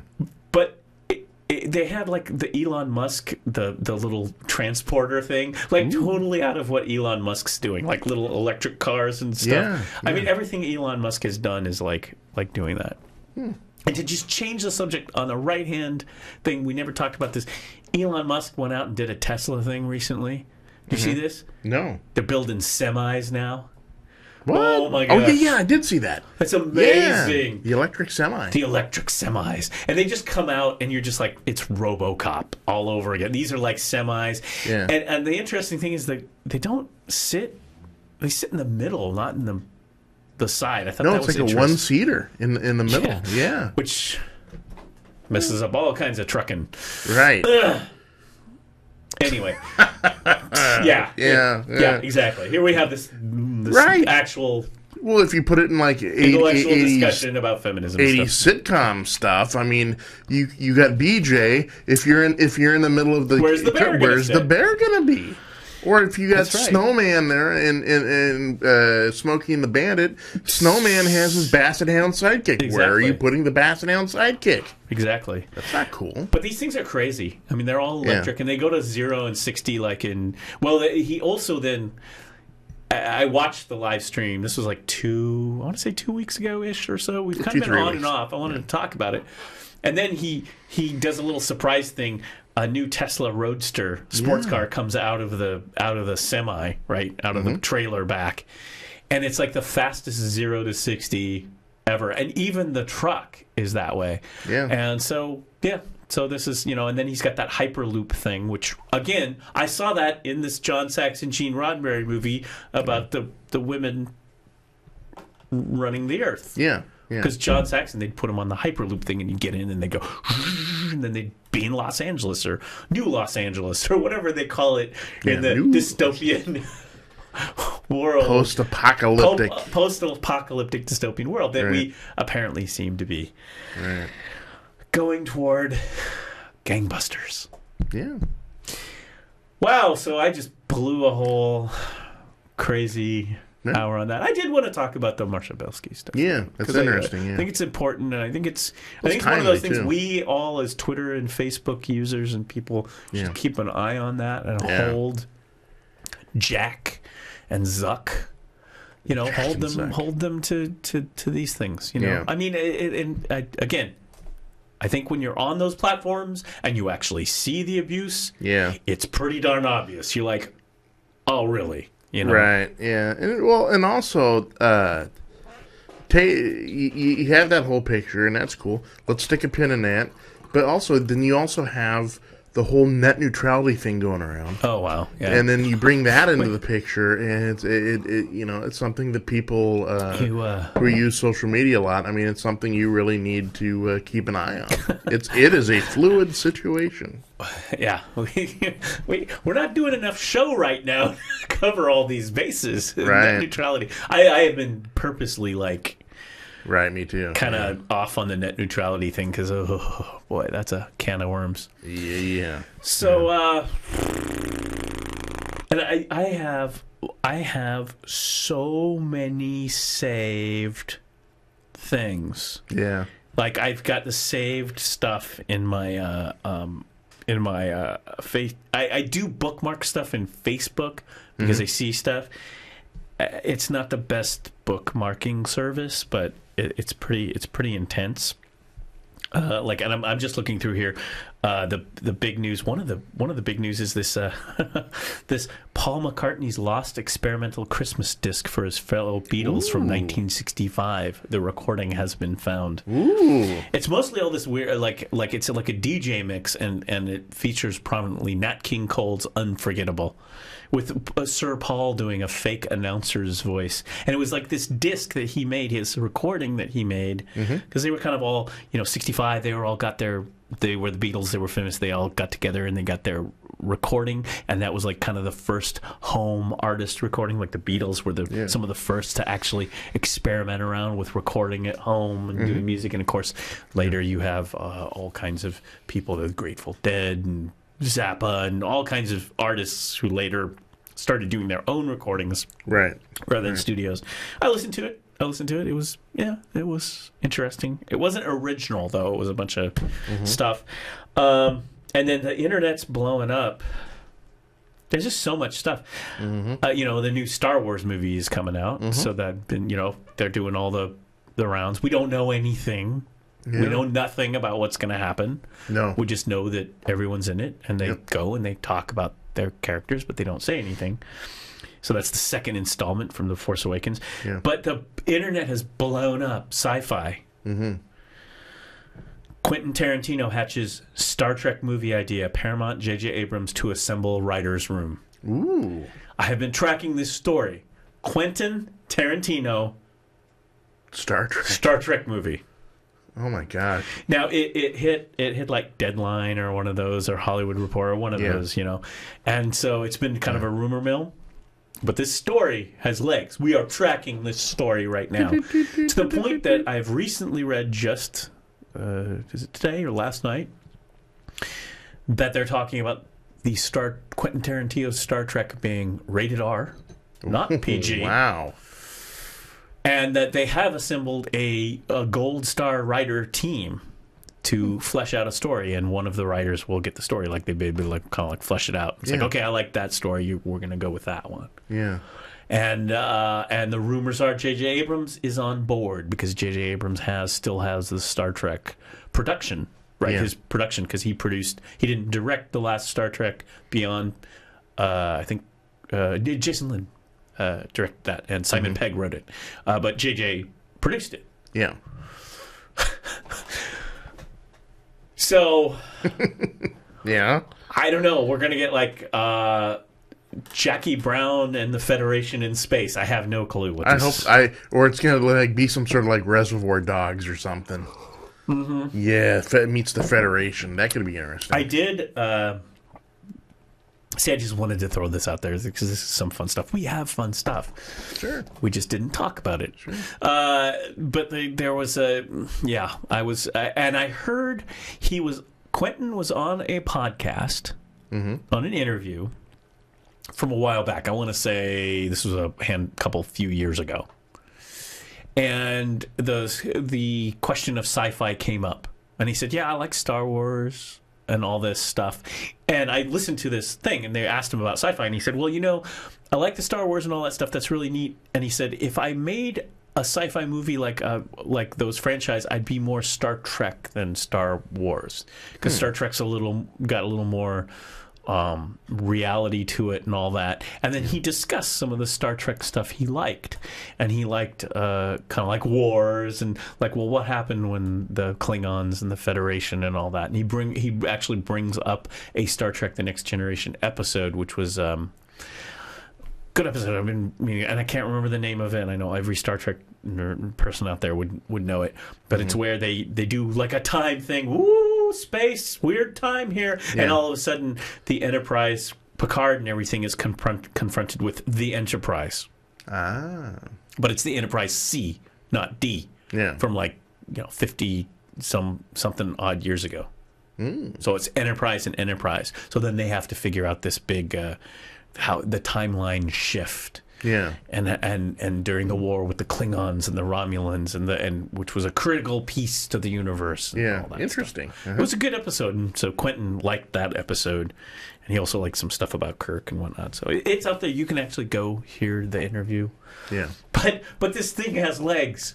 Quentin Tarantino's Star Trek. Could be good. You know. Yeah, I mean, just seeing like the Enterprise or the Star Trek, with the saucers and the nacelles floating through space. Yeah. And hearing like some like Motown. Right. And they're little walking to the bridge, and you got the long walk where they're all in line, and someone tried. Yeah. There was someone who already did a little mashup with music and stuff, and some started to try to imagine it. Yeah. It wasn't that good. I would play, but it wasn't. It was like a nice attempt. So I'm waiting for someone to actually do the really good mashup. Yeah.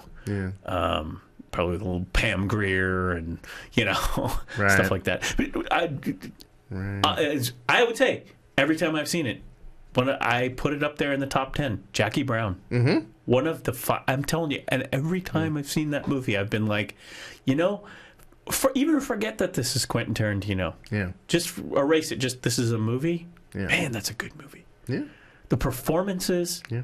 Just how the storyline. I mean, it's peak Tarantino. Right. But now he's doing like the westerns, which I didn't see. The violent westerns. Yeah. Yeah. I haven't seen it. But anyway, so Star Trek, Quentin Tarantino, we're going to keep an eye on that.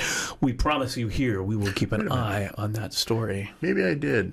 Maybe I did see the Western one. Yeah, the 70s. The Django, right? No, I did see Django. It's the one like last year. And he came to Portland to show it. He was bringing around his 70 millimeter film copy, not digital film. He went to the Hollywood Theater and he made appearances. And I know people who went, and I was like, oh, I wanted to see that. And then I'm getting Facebook messages. Hey, Quentin's on stage talking about his movie. It's like, oh, yeah. There's another thing I didn't go to that I missed out on. And I missed out on Pam Grier. Pam Grier, wow. She came to the Hollywood Theater and did a Q&A, and I was just like, oh, you mean I could have met Pam Grier in person? I just, it's one of my favorites. Yeah. And Jackie Brown is a really good movie. Yeah. Go watch it. If it's up on Netflix right now, go watch it. More weekend homework for y'all. Pam Grier is so good in that. Yeah. Like she should have won all the awards, every single award for that one. Anyway.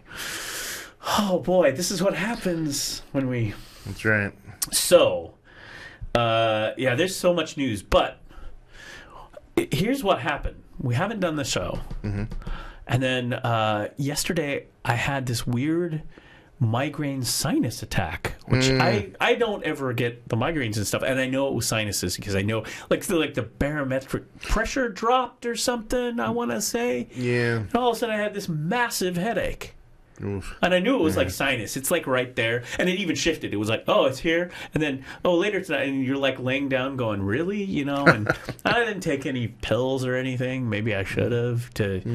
I mean, I'm fine now, but it was very weird. And it's kind of like one of those, So I didn't do a whole lot. And I was going to come down here and do start doing some, we need to decorate. Yeah, we do need decorating. Tis the season. Yeah. Well, it's the Christmas season in the spirit of Pope Ignatius IX in the Book of Shecky. The Book of Shecky, yeah, Ignatius IX. There's some Christmas stories in the Book of Shecky. There is. There's a little-known story about Clyde the Christmas Mule. That's Clyde pretty good. The Christmas Mule. Yeah, it teaches like little parable stuff. Are they doing a Pixar on that? Is that starring Eddie Murphy as the voice of Clyde? I hope so. The Christmas Mule? I hope so. I'm kind of holding out for Edward James Olmos, though. Okay. Or maybe even like a... it could just be anyone. Yeah, we'll just plug in anybody. Larry David. Larry David as Clyde the Christmas Mule. Right. Yeah, Clyde the Christmas Mule. Are you going to put your baby in a manger? Really? Really? You can't... What is swaddling clothes? What is swaddling clothes? Right, you're in a manger. I think the straw is going to hit the baby's skin. Can you just find... Why didn't you bring a tent? Yeah. Yeah. Yeah, 10 essentials. I was a Boy Scout once. Yeah, be prepared. Larry David, yeah. Immaculate Conception, my foot. Right. Somebody got stooped.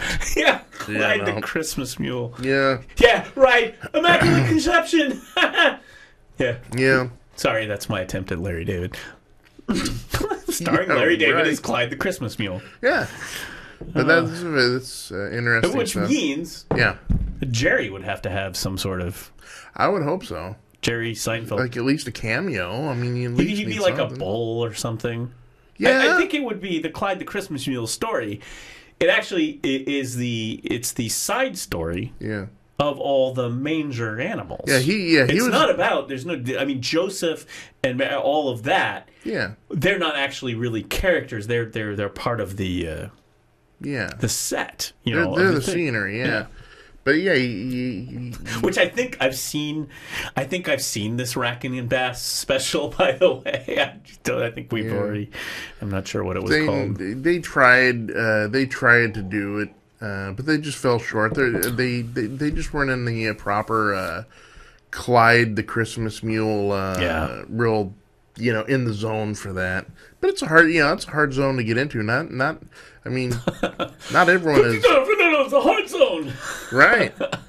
Because the Book of Shecky, even though little known as it is, I mean it was cutting edge stuff for its time. Well, I think as part of our Coffee with Curmudgeons Lodge tradition, we should be doing some Christmas readings, Christmas relevant readings from the Book of Shecky, probably toward the holiday.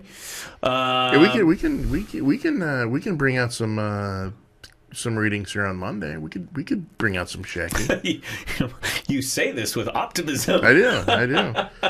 We have so many things in the works, and then it's like, no. Which, by the way, speaking of which, I should say this. Okay. Last week, it was December 1st. Yes. And I announced the White Christmas game. Right. I decided to shelve it. Yeah? Yeah. Well, part of the problem is the December started on the weekend. True. And then, it's weekend and you're trying to get stuff done, and there was a lot of other things I had to do. Yeah. That I complained about on the last show. Yeah. And, and just stuff here and there and everywhere. And, you know what? I look back on it and I love the idea, but I was like, I'm not feeling it this year. And after you kind of were like, and I was like, I'm not feeling this. I want to do something different. I just don't feel it. It's there. It's shelved. So I don't know. Unless there's a groundswell, which there won't be. Trust me, there won't be. We're already like 8 days into December. Yeah. I kind of was like, maybe it'll be a 2018 thing. Yeah. Who knows? Well, I think we need to start off at least with some decorations, because we need to get in the proper frame of mind first before we can really get shoulder deep into the Christmas spirit. I kind of looked at it and I was like, I don't think this is the year that people want to see this dorky young white guy me singing White Christmas every day. How dare you say that? People... I don't know. Let me tell you, you talk about a groundswell. Well, we'll see. There are people out there right now. I mean, I was going to get it done by the first of the week, and then I was like, oh yeah, we'll catch up. Yeah. And then I was just like, with everything going on right now, I still want good things for everybody, but that just I don't know.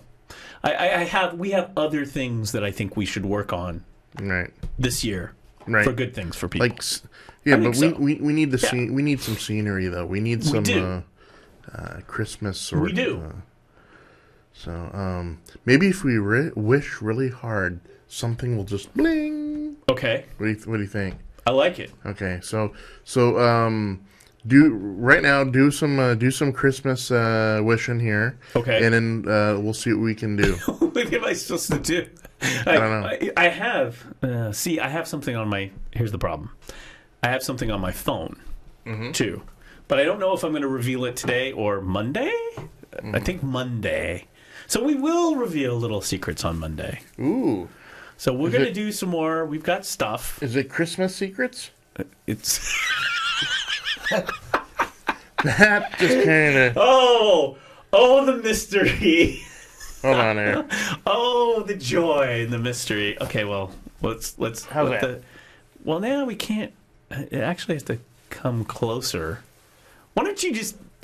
Like that? Why don't you just show? So this is the Coffee with Curmudgeons Yule Tree. Why don't you maybe just kind of bring it into your camera shot there so you can show the folks. We have to figure out where we're putting it. Yes. Oh, look at that. Look at that. That's beautiful. It's silver. Very silver. It's oh my gosh. Silver and gold, silver and gold, amber lives. Right. And this is the book of Shecky. That's right. That's right. Clyde the Christmas Mule. Clyde the Christmas Mule. Oh, I like how it's lighting up. Can you just hold that for the rest of the... What do we got? Another... It could be like a 25 minutes if you can just Edgar hold Bergen, that. Charlie McCarthy. So, Tree, how are you doing this day? I'm doing fine. That is great. Are you in the Christmas mood? Yes, I am. Oh, come on, give me a Christmas kiss right here. Oh, that's sweet. That's sweet. So it's my tree. Meet Branch. Branch, the Christmas tree. The Yule. Very festive. Well, you know. And now for the next 20 minutes. That's right. Wait until our Christmas Eve special. 'Twas the night before Christmas. Silver and gold, silver and gold. Yes. Oh, what's the something about the silver or something? I don't know. Silver and gold. What do you think, Branch? He's down with it. It's now we're in the Christmas mood. We are hip deep into Christmas. I don't know now. why this amuses me so much. You know, I was in a rotten mood, so I mean, nothing amuses me. Now all of a sudden, it's you're just amusing me. It's just a man and his tree. I know a dude clutching a silver Yule tree. Yes, I think your U of O hat right. really makes it too. I mean, it's just like you're making it. Well, I'm trying. You know. Well, I do now do. We actually could probably somehow put it in the place of that. We lost a Branch. Is Branch. that repairable? Yeah, I'm sure it is. I'll put it like where right there. it's so. I should just be nice about this and just bring it. Of course, I won't. Oh, there it is. There we go. Oh, look at that! Yeah. Nice. Nice. Very Christmassy. Oops. One of these days, I'll figure it out. I even got more stuff to bring in on Monday. Well, yeah, I was gonna be thinking. good. So I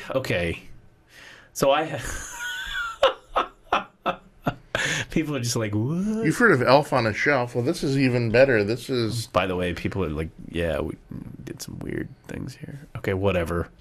That's right. We'll figure it out. People are just like... We'll get it. I will say this, though. I will say this. Mm-hmm. So I often pull a little graphic now. Like if you subscribe to the audio-only version of this show on iTunes... Yeah. You can put a show graphic in there. You just listen to the audio, and then there's a picture for the episode. So I unless it's just something where it's like, yeah, I got nothing. But like if we have a special guest, I'll take a little screenshot of our special guest and put it there, or something relevant. So definitely, I have the screenshot for today's episode of you clutching the tree. The tree. It was very. We might have to. Yeah. Well, I'm just trying to. I'm trying to make things festive, right? Was this tree 3D printed? I don't know. It was something that it was procured several years ago. I like the base. The base has a crematorium kind of. It's very earnish. Very earnish. It's like sort of like planted in an urn. There's I don't know. Branch, don't listen to him. I love you. Can you show them? Would this screw it up if you showed them the? I mean, might as well. Yeah. If you can you turn it around? If you can see, you see that base, folks. Base, yeah. To me, that just smacks of urn. Mm-hmm. Wait, there's a switch on there. There is. You can turn it off. Oh. And I thought it maybe strobe light. I thought it maybe sang. Oh, I wish. You know, ding, I think I got some singing stuff, but that could be. We could bring that in a marshmallow. I have a millennial ball. Ooh. Yeah. Yeah. Nice. Yeah. I'll have to get that out for the holidays. The millennial ball. Millennial ball. Yeah. Look at that. I With like the that with one. the Tree. interesting. Well, Tree. I don't want to get into it, but let's just say, it's a millennial ball from New York City. Excellent. Yeah. I like that. Yeah. But anyway, I haven't, because of my sinus thing. Yeah. I've been meaning to come down here and do stuff. So as close as I got, I found this. Some medical tube. I don't know what this is. It's like it was something. It was Lights up. Oh, there it is. I saw a little. Well, it looks like. Does that look like it's a Solar thing? solar thing? Kind of. It was a. Excuse me. It was a. Yeah, I guess it doesn't work now. Oh. I guess it needs light. I did see it light up for a second. Well, I saw something green it light up. looks like weird medical tube, but there's all kinds of lights in here. I could probably rewire this so it's not solar, because like you'd have to put it up to the. Yeah. I don't know. So I was gonna do something with that. Okay. Wow, that was my contribution. You got the awesome silver surfer tree. I even have some Santa hats and some I got those too. reindeer antler. Yeah, I have. A few years ago, I got the Santa suit from the place, from the costume place or whatever. That's right. Yeah, when they had like the Santa Con or whatever it was. Yeah, and I went to the Santa Con once because I could never find anyone to go to the Santa Con with. And I don't even know when it's happening. It's around SantaCon time right now. Yeah, they do one in December, and they also do one right in July or something. Yeah, in the middle, middle, Christmas in July. That's the one that's really fun. If you look at the pictures, there's guys in G-strings and stuff. Right. Pantsless Santa. But it's kind of like not good to. I ended up, because I had everything ready, could not find anyone to go with. Like, lame friends. Yeah. And so I ended up going by myself. Well, next time I should show. Next time, give me a call. I'll Santa it up, and we'll hit the Santa Con. I have photos on my Instagram because I ended up because I thought there would be. I knew people who did Santa Con. I thought I'd see if I go there, I'll probably run into some people I know. Yeah. And I'll hang out. Yeah. Didn't happen. Didn't find anybody I knew. And so I end up having vegan. They made me vegan Spanish coffees. Ooh. And talking to a couple nice young ladies who had very interesting jobs in nonprofit. I really, really like these gals, friends on Facebook. Yeah. After that, and then I think they felt sorry for me, feel sorry for the old guy, and so I kind of tagged along, and we went to Gresham on the train. There was hundreds and hundreds and hundreds of Santas. It was all very well. Everyone was well behaved. You know, people are always like, "Oh, the Santas." No, it was good. It was organized. Yeah. We went to the bars. Bartenders, we had, there's there. It is a drinking kind of thing. There was a party, and then the two gals found some young German guys, and then there was that, and there was just a lot of Instagram. Excellent. Yeah, and if I pulled up my Instagram feed from this, I think it's from 2 years ago, because I think I didn't even go last year, because again. No one wants to go, and I don't know what the plan is, because you get the stuff on Facebook, right? And trying to see here if I can. I'm talking about this. I pull it up. It's not that long ago. Find it. Remember last year we had the massive winter, right? It was gonna. I might as well. So where did you get the silver tree with the urn? I don't know where it got picked up. It just kind of appeared. It just materialized one day, and I was thinking about it yesterday. I'm like, man, we need to doctor up the studio. We need to get it going. It's got to be festive. And then I Yes, we remembered, do. oh yeah, we got that little lit up We do. tree. Where is it? Oh, it's in the closet. That's no good in the closet. Bring it out. Here we go. Here's the first picture. There's the Excellent. classic Santa suit In black and white. in black and white. Excellent. Nope. There's dinner. Very festive. There's a classic Santa suit. Here was a picture downtown in line, and it was raining that day too. But you see, it was really, we were lining up. I can't remember this bar. It's like an old town bar we were at. There I am. Uh-huh. That actually, that might be, I could make that my avatar again. Yeah. This was a... Very Christmassy. and I'm drinking a vegan Spanish coffee, so it doesn't have cream. And it was very tasty. Here was the Max, and all the Santas loaded like a couple different Max trains. Like this train, you can see as far as you can go in the 2 cars of the Max. It was full of the Santas. This lady, Yuli's Taco Bar. This is where we were at in Gresham. Good place, and I think they own this. There's that restaurant bar down by the House of Sound. Yes. That one. I think it's called Bar 33. Bar 33, yeah. I think these are the same people. Nice people. Nice. Yeah, nice people, actually. Yeah. And this lady she's the bartender, and she was just so nice. There's one of the Kevin from Frankfurt. Excellent. With the PBR. This was at one of the stops. And here's a lady who was naughty. And that was at some after party. Oh, here's the crew. Here's the crew. The Germans and the ladies, and I think we were at this was taken. You know where this was taken? Silverado. Ah, okay. The men's strip club. Yes. Because you know, if you're going to do SantaCon right, that's where it's going to end up. You always have to end up at a gay strip club. It's a law. And this lady, I loved her hair. She was like all dressed up and stuff. Yeah. So I think that, and then there's breakfast. Yay. So there was my SantaCon. When was that? Yeah, that was 2 years ago. See, excellent. 2 years. So 16 didn't even happen because I couldn't find any. So you're all a bunch of lamos. So we'll. I don't know. I don't know if it's happened or not. I haven't heard word, which is interesting because it's been pretty silent.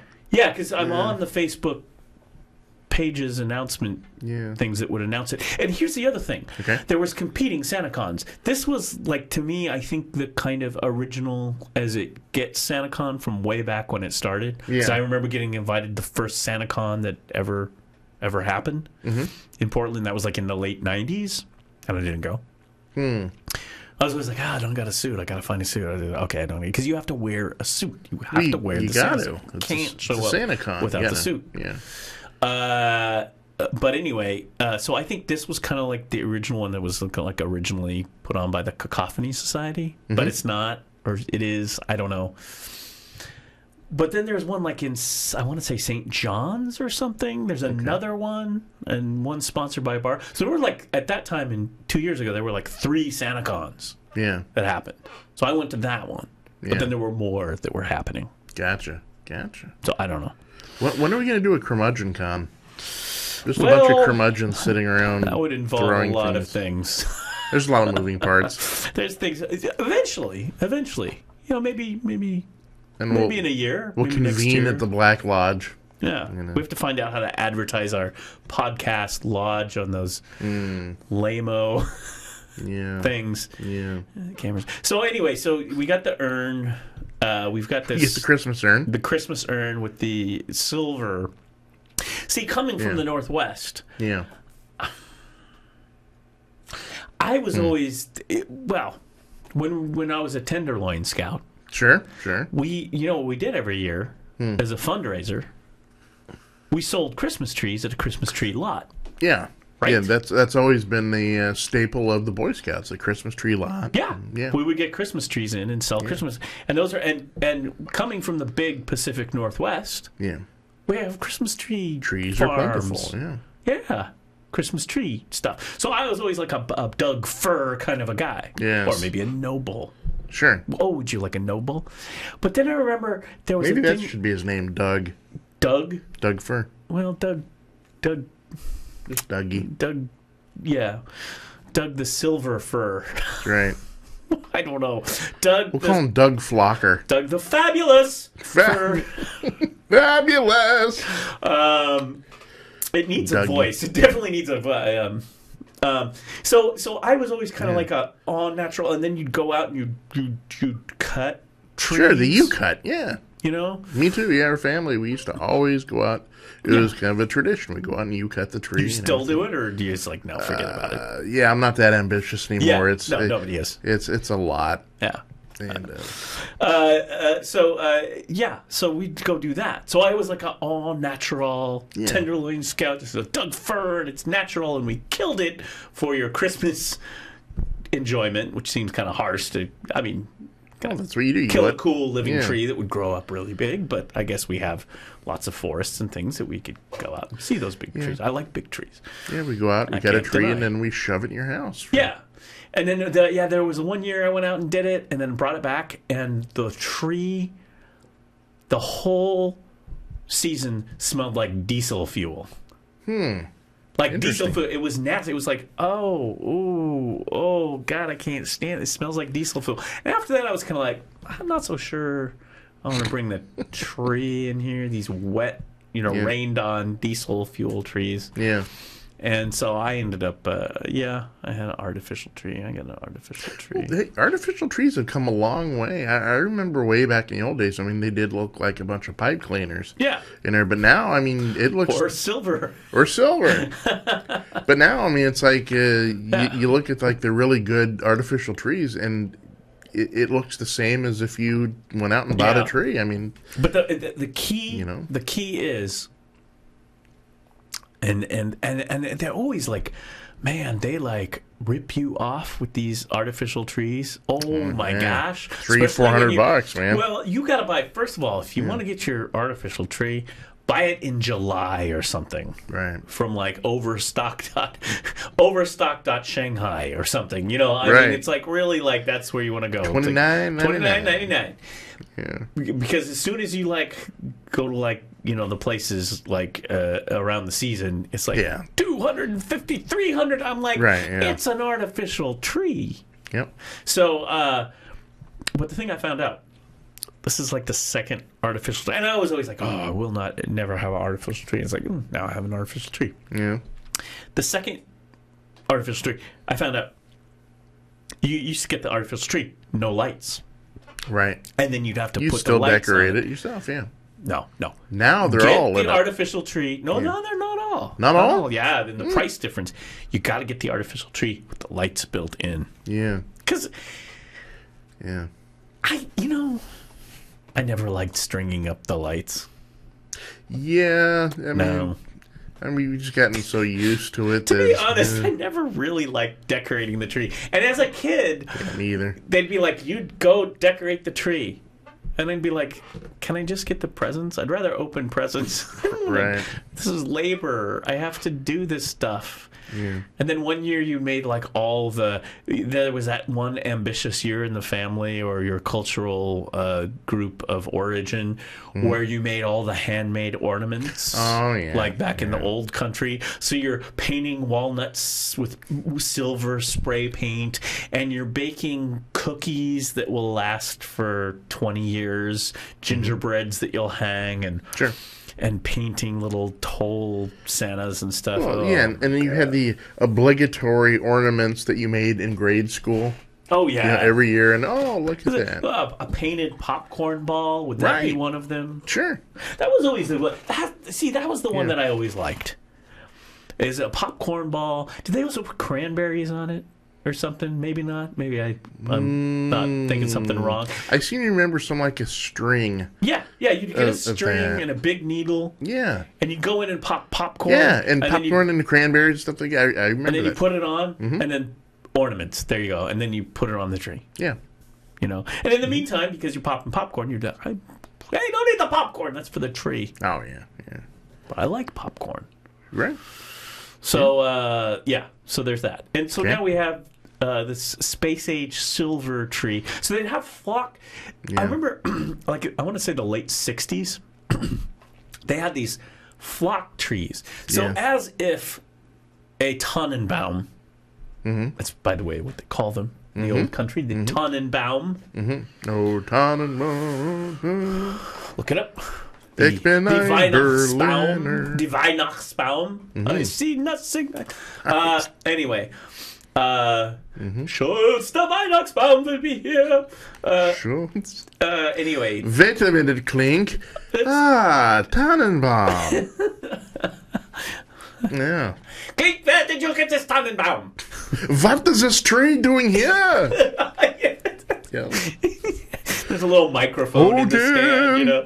Hogan, Right. and they're like down in the coffee pot listening to... Hogan's Heroes Christmas Spectacular. They probably had a Christmas special. LeBeau's making LeBeau has made some cakes. strudel. He's Strudel yeah, Christmas. oh, look at the Hollywood, oh, Yuletide strudel. LeBeau has made some Christmas Stollen. Right. And I have a Christmas Stollen, Schultz. and Ken. Why is Hogan's Hero Yeah. like... to this day, Hogan's Heroes is just like that meme that sticks in your head. Oh yeah. For that, and I know that for people that are probably not our generation, I'm guessing that our generations or after us, Yeah. I think they played a lot of Hogan's Hero on Nick at Night, the Nickelodeon, Yeah. where they saw the shows we grew up with. Oh yeah. Like a second time, kind of like I don't want to say millennials, but the Generation X or Late Gen Xers, Yeah. Generation Y or whatever. yeah, It yeah. Yeah. But I don't know why Hogan's Heroes just is so meme filled for me. To this day, I just can't. I mean, Schultz and anyway, Yeah. and little microphones and coffee pots. is. Right. Yeah. Knock on the side of the bunk, and here comes it raised up. You can go down there. Yeah. Love it. So I was a traditionalist, but then in the late 60s, I remember not that you would be okay with this natural, beautiful Doug fir that gave its life, or noble fir, that gave its life for your Yuletide pleasure, but then you get this can of fluff paint stuff. Flocking, yeah. And the whole thing, right? In this white, like, goo called flock. And then they'd flock the tree. And in the early 60s, you'd do it yourself. So you'd get these cans. Yeah. And it was like painting a car, really. Because pretty much what you did is you put it in the garage to flock it. And flock would go everywhere in the garage. And you would inadvertently not only flock the tree, you would flock the hatchback. Yep. Oh, there's collateral damage going on when you're flocking stuff because those nozzles aren't real fine-tuned. And you just, look at that, I hit a branch. No, you hit the pinot and back, and you also hit, your garage has graffiti now because of it. So you'd be driving the Pinot to a Boy Scout troop with an outline 144 of the with tree. the flock. Right, yeah.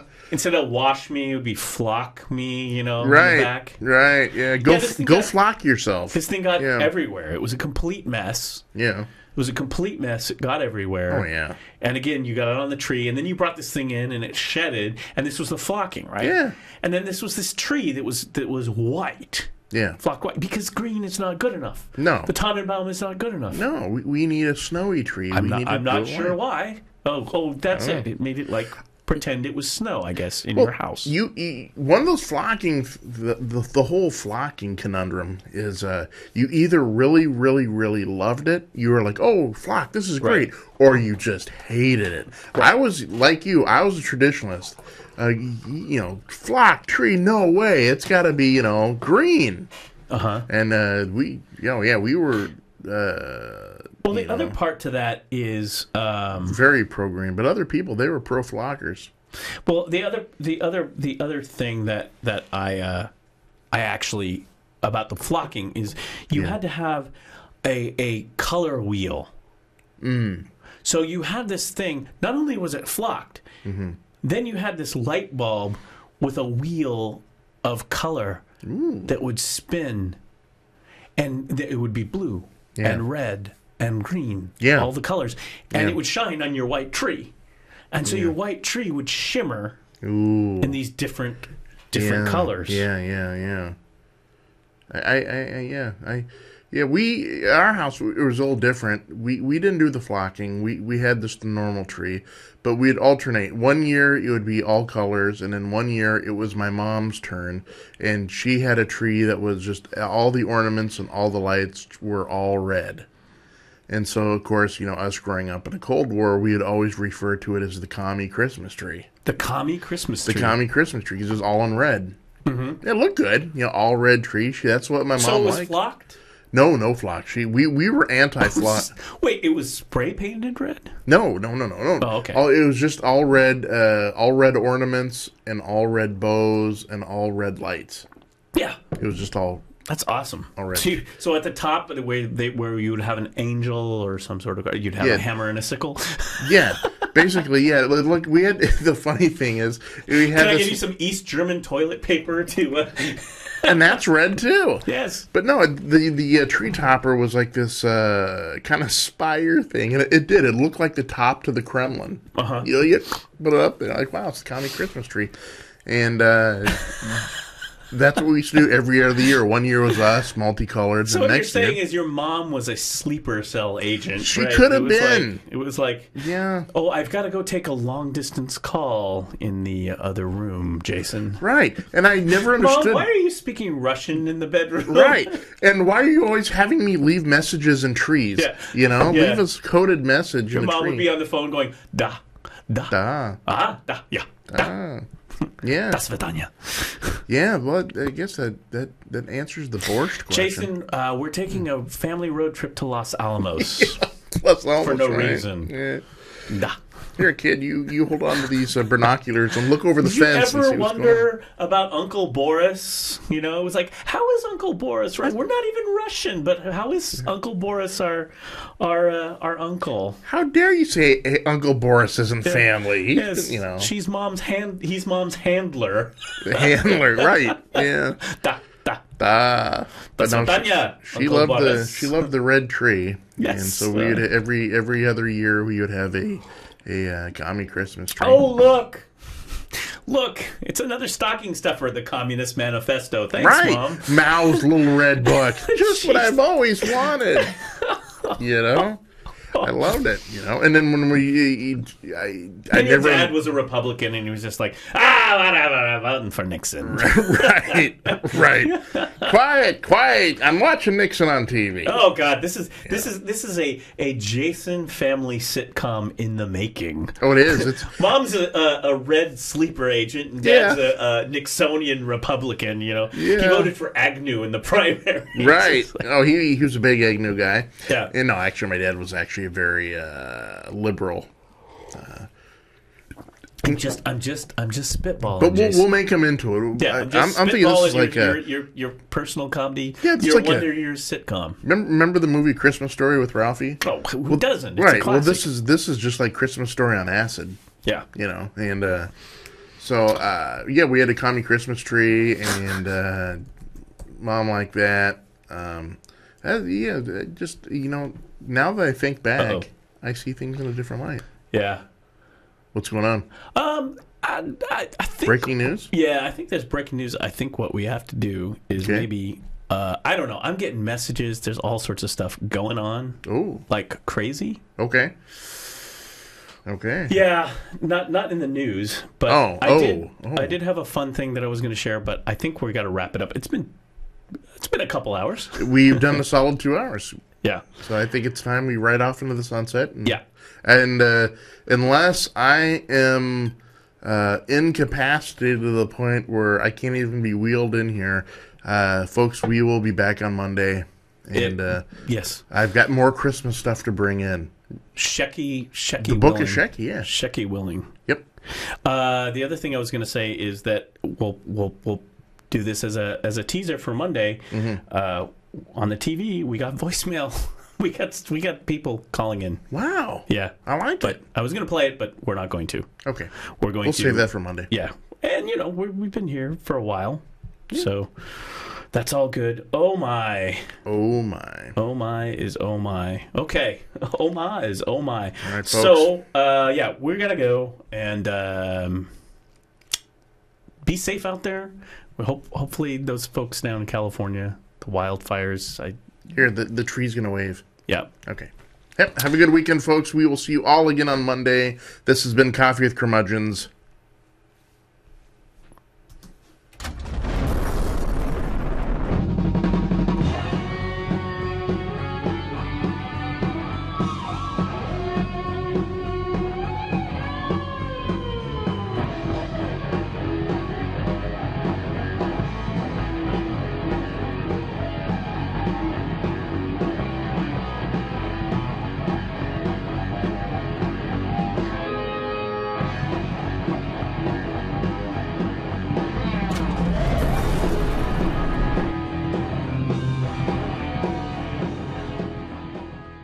We bill this as a news program. Yeah.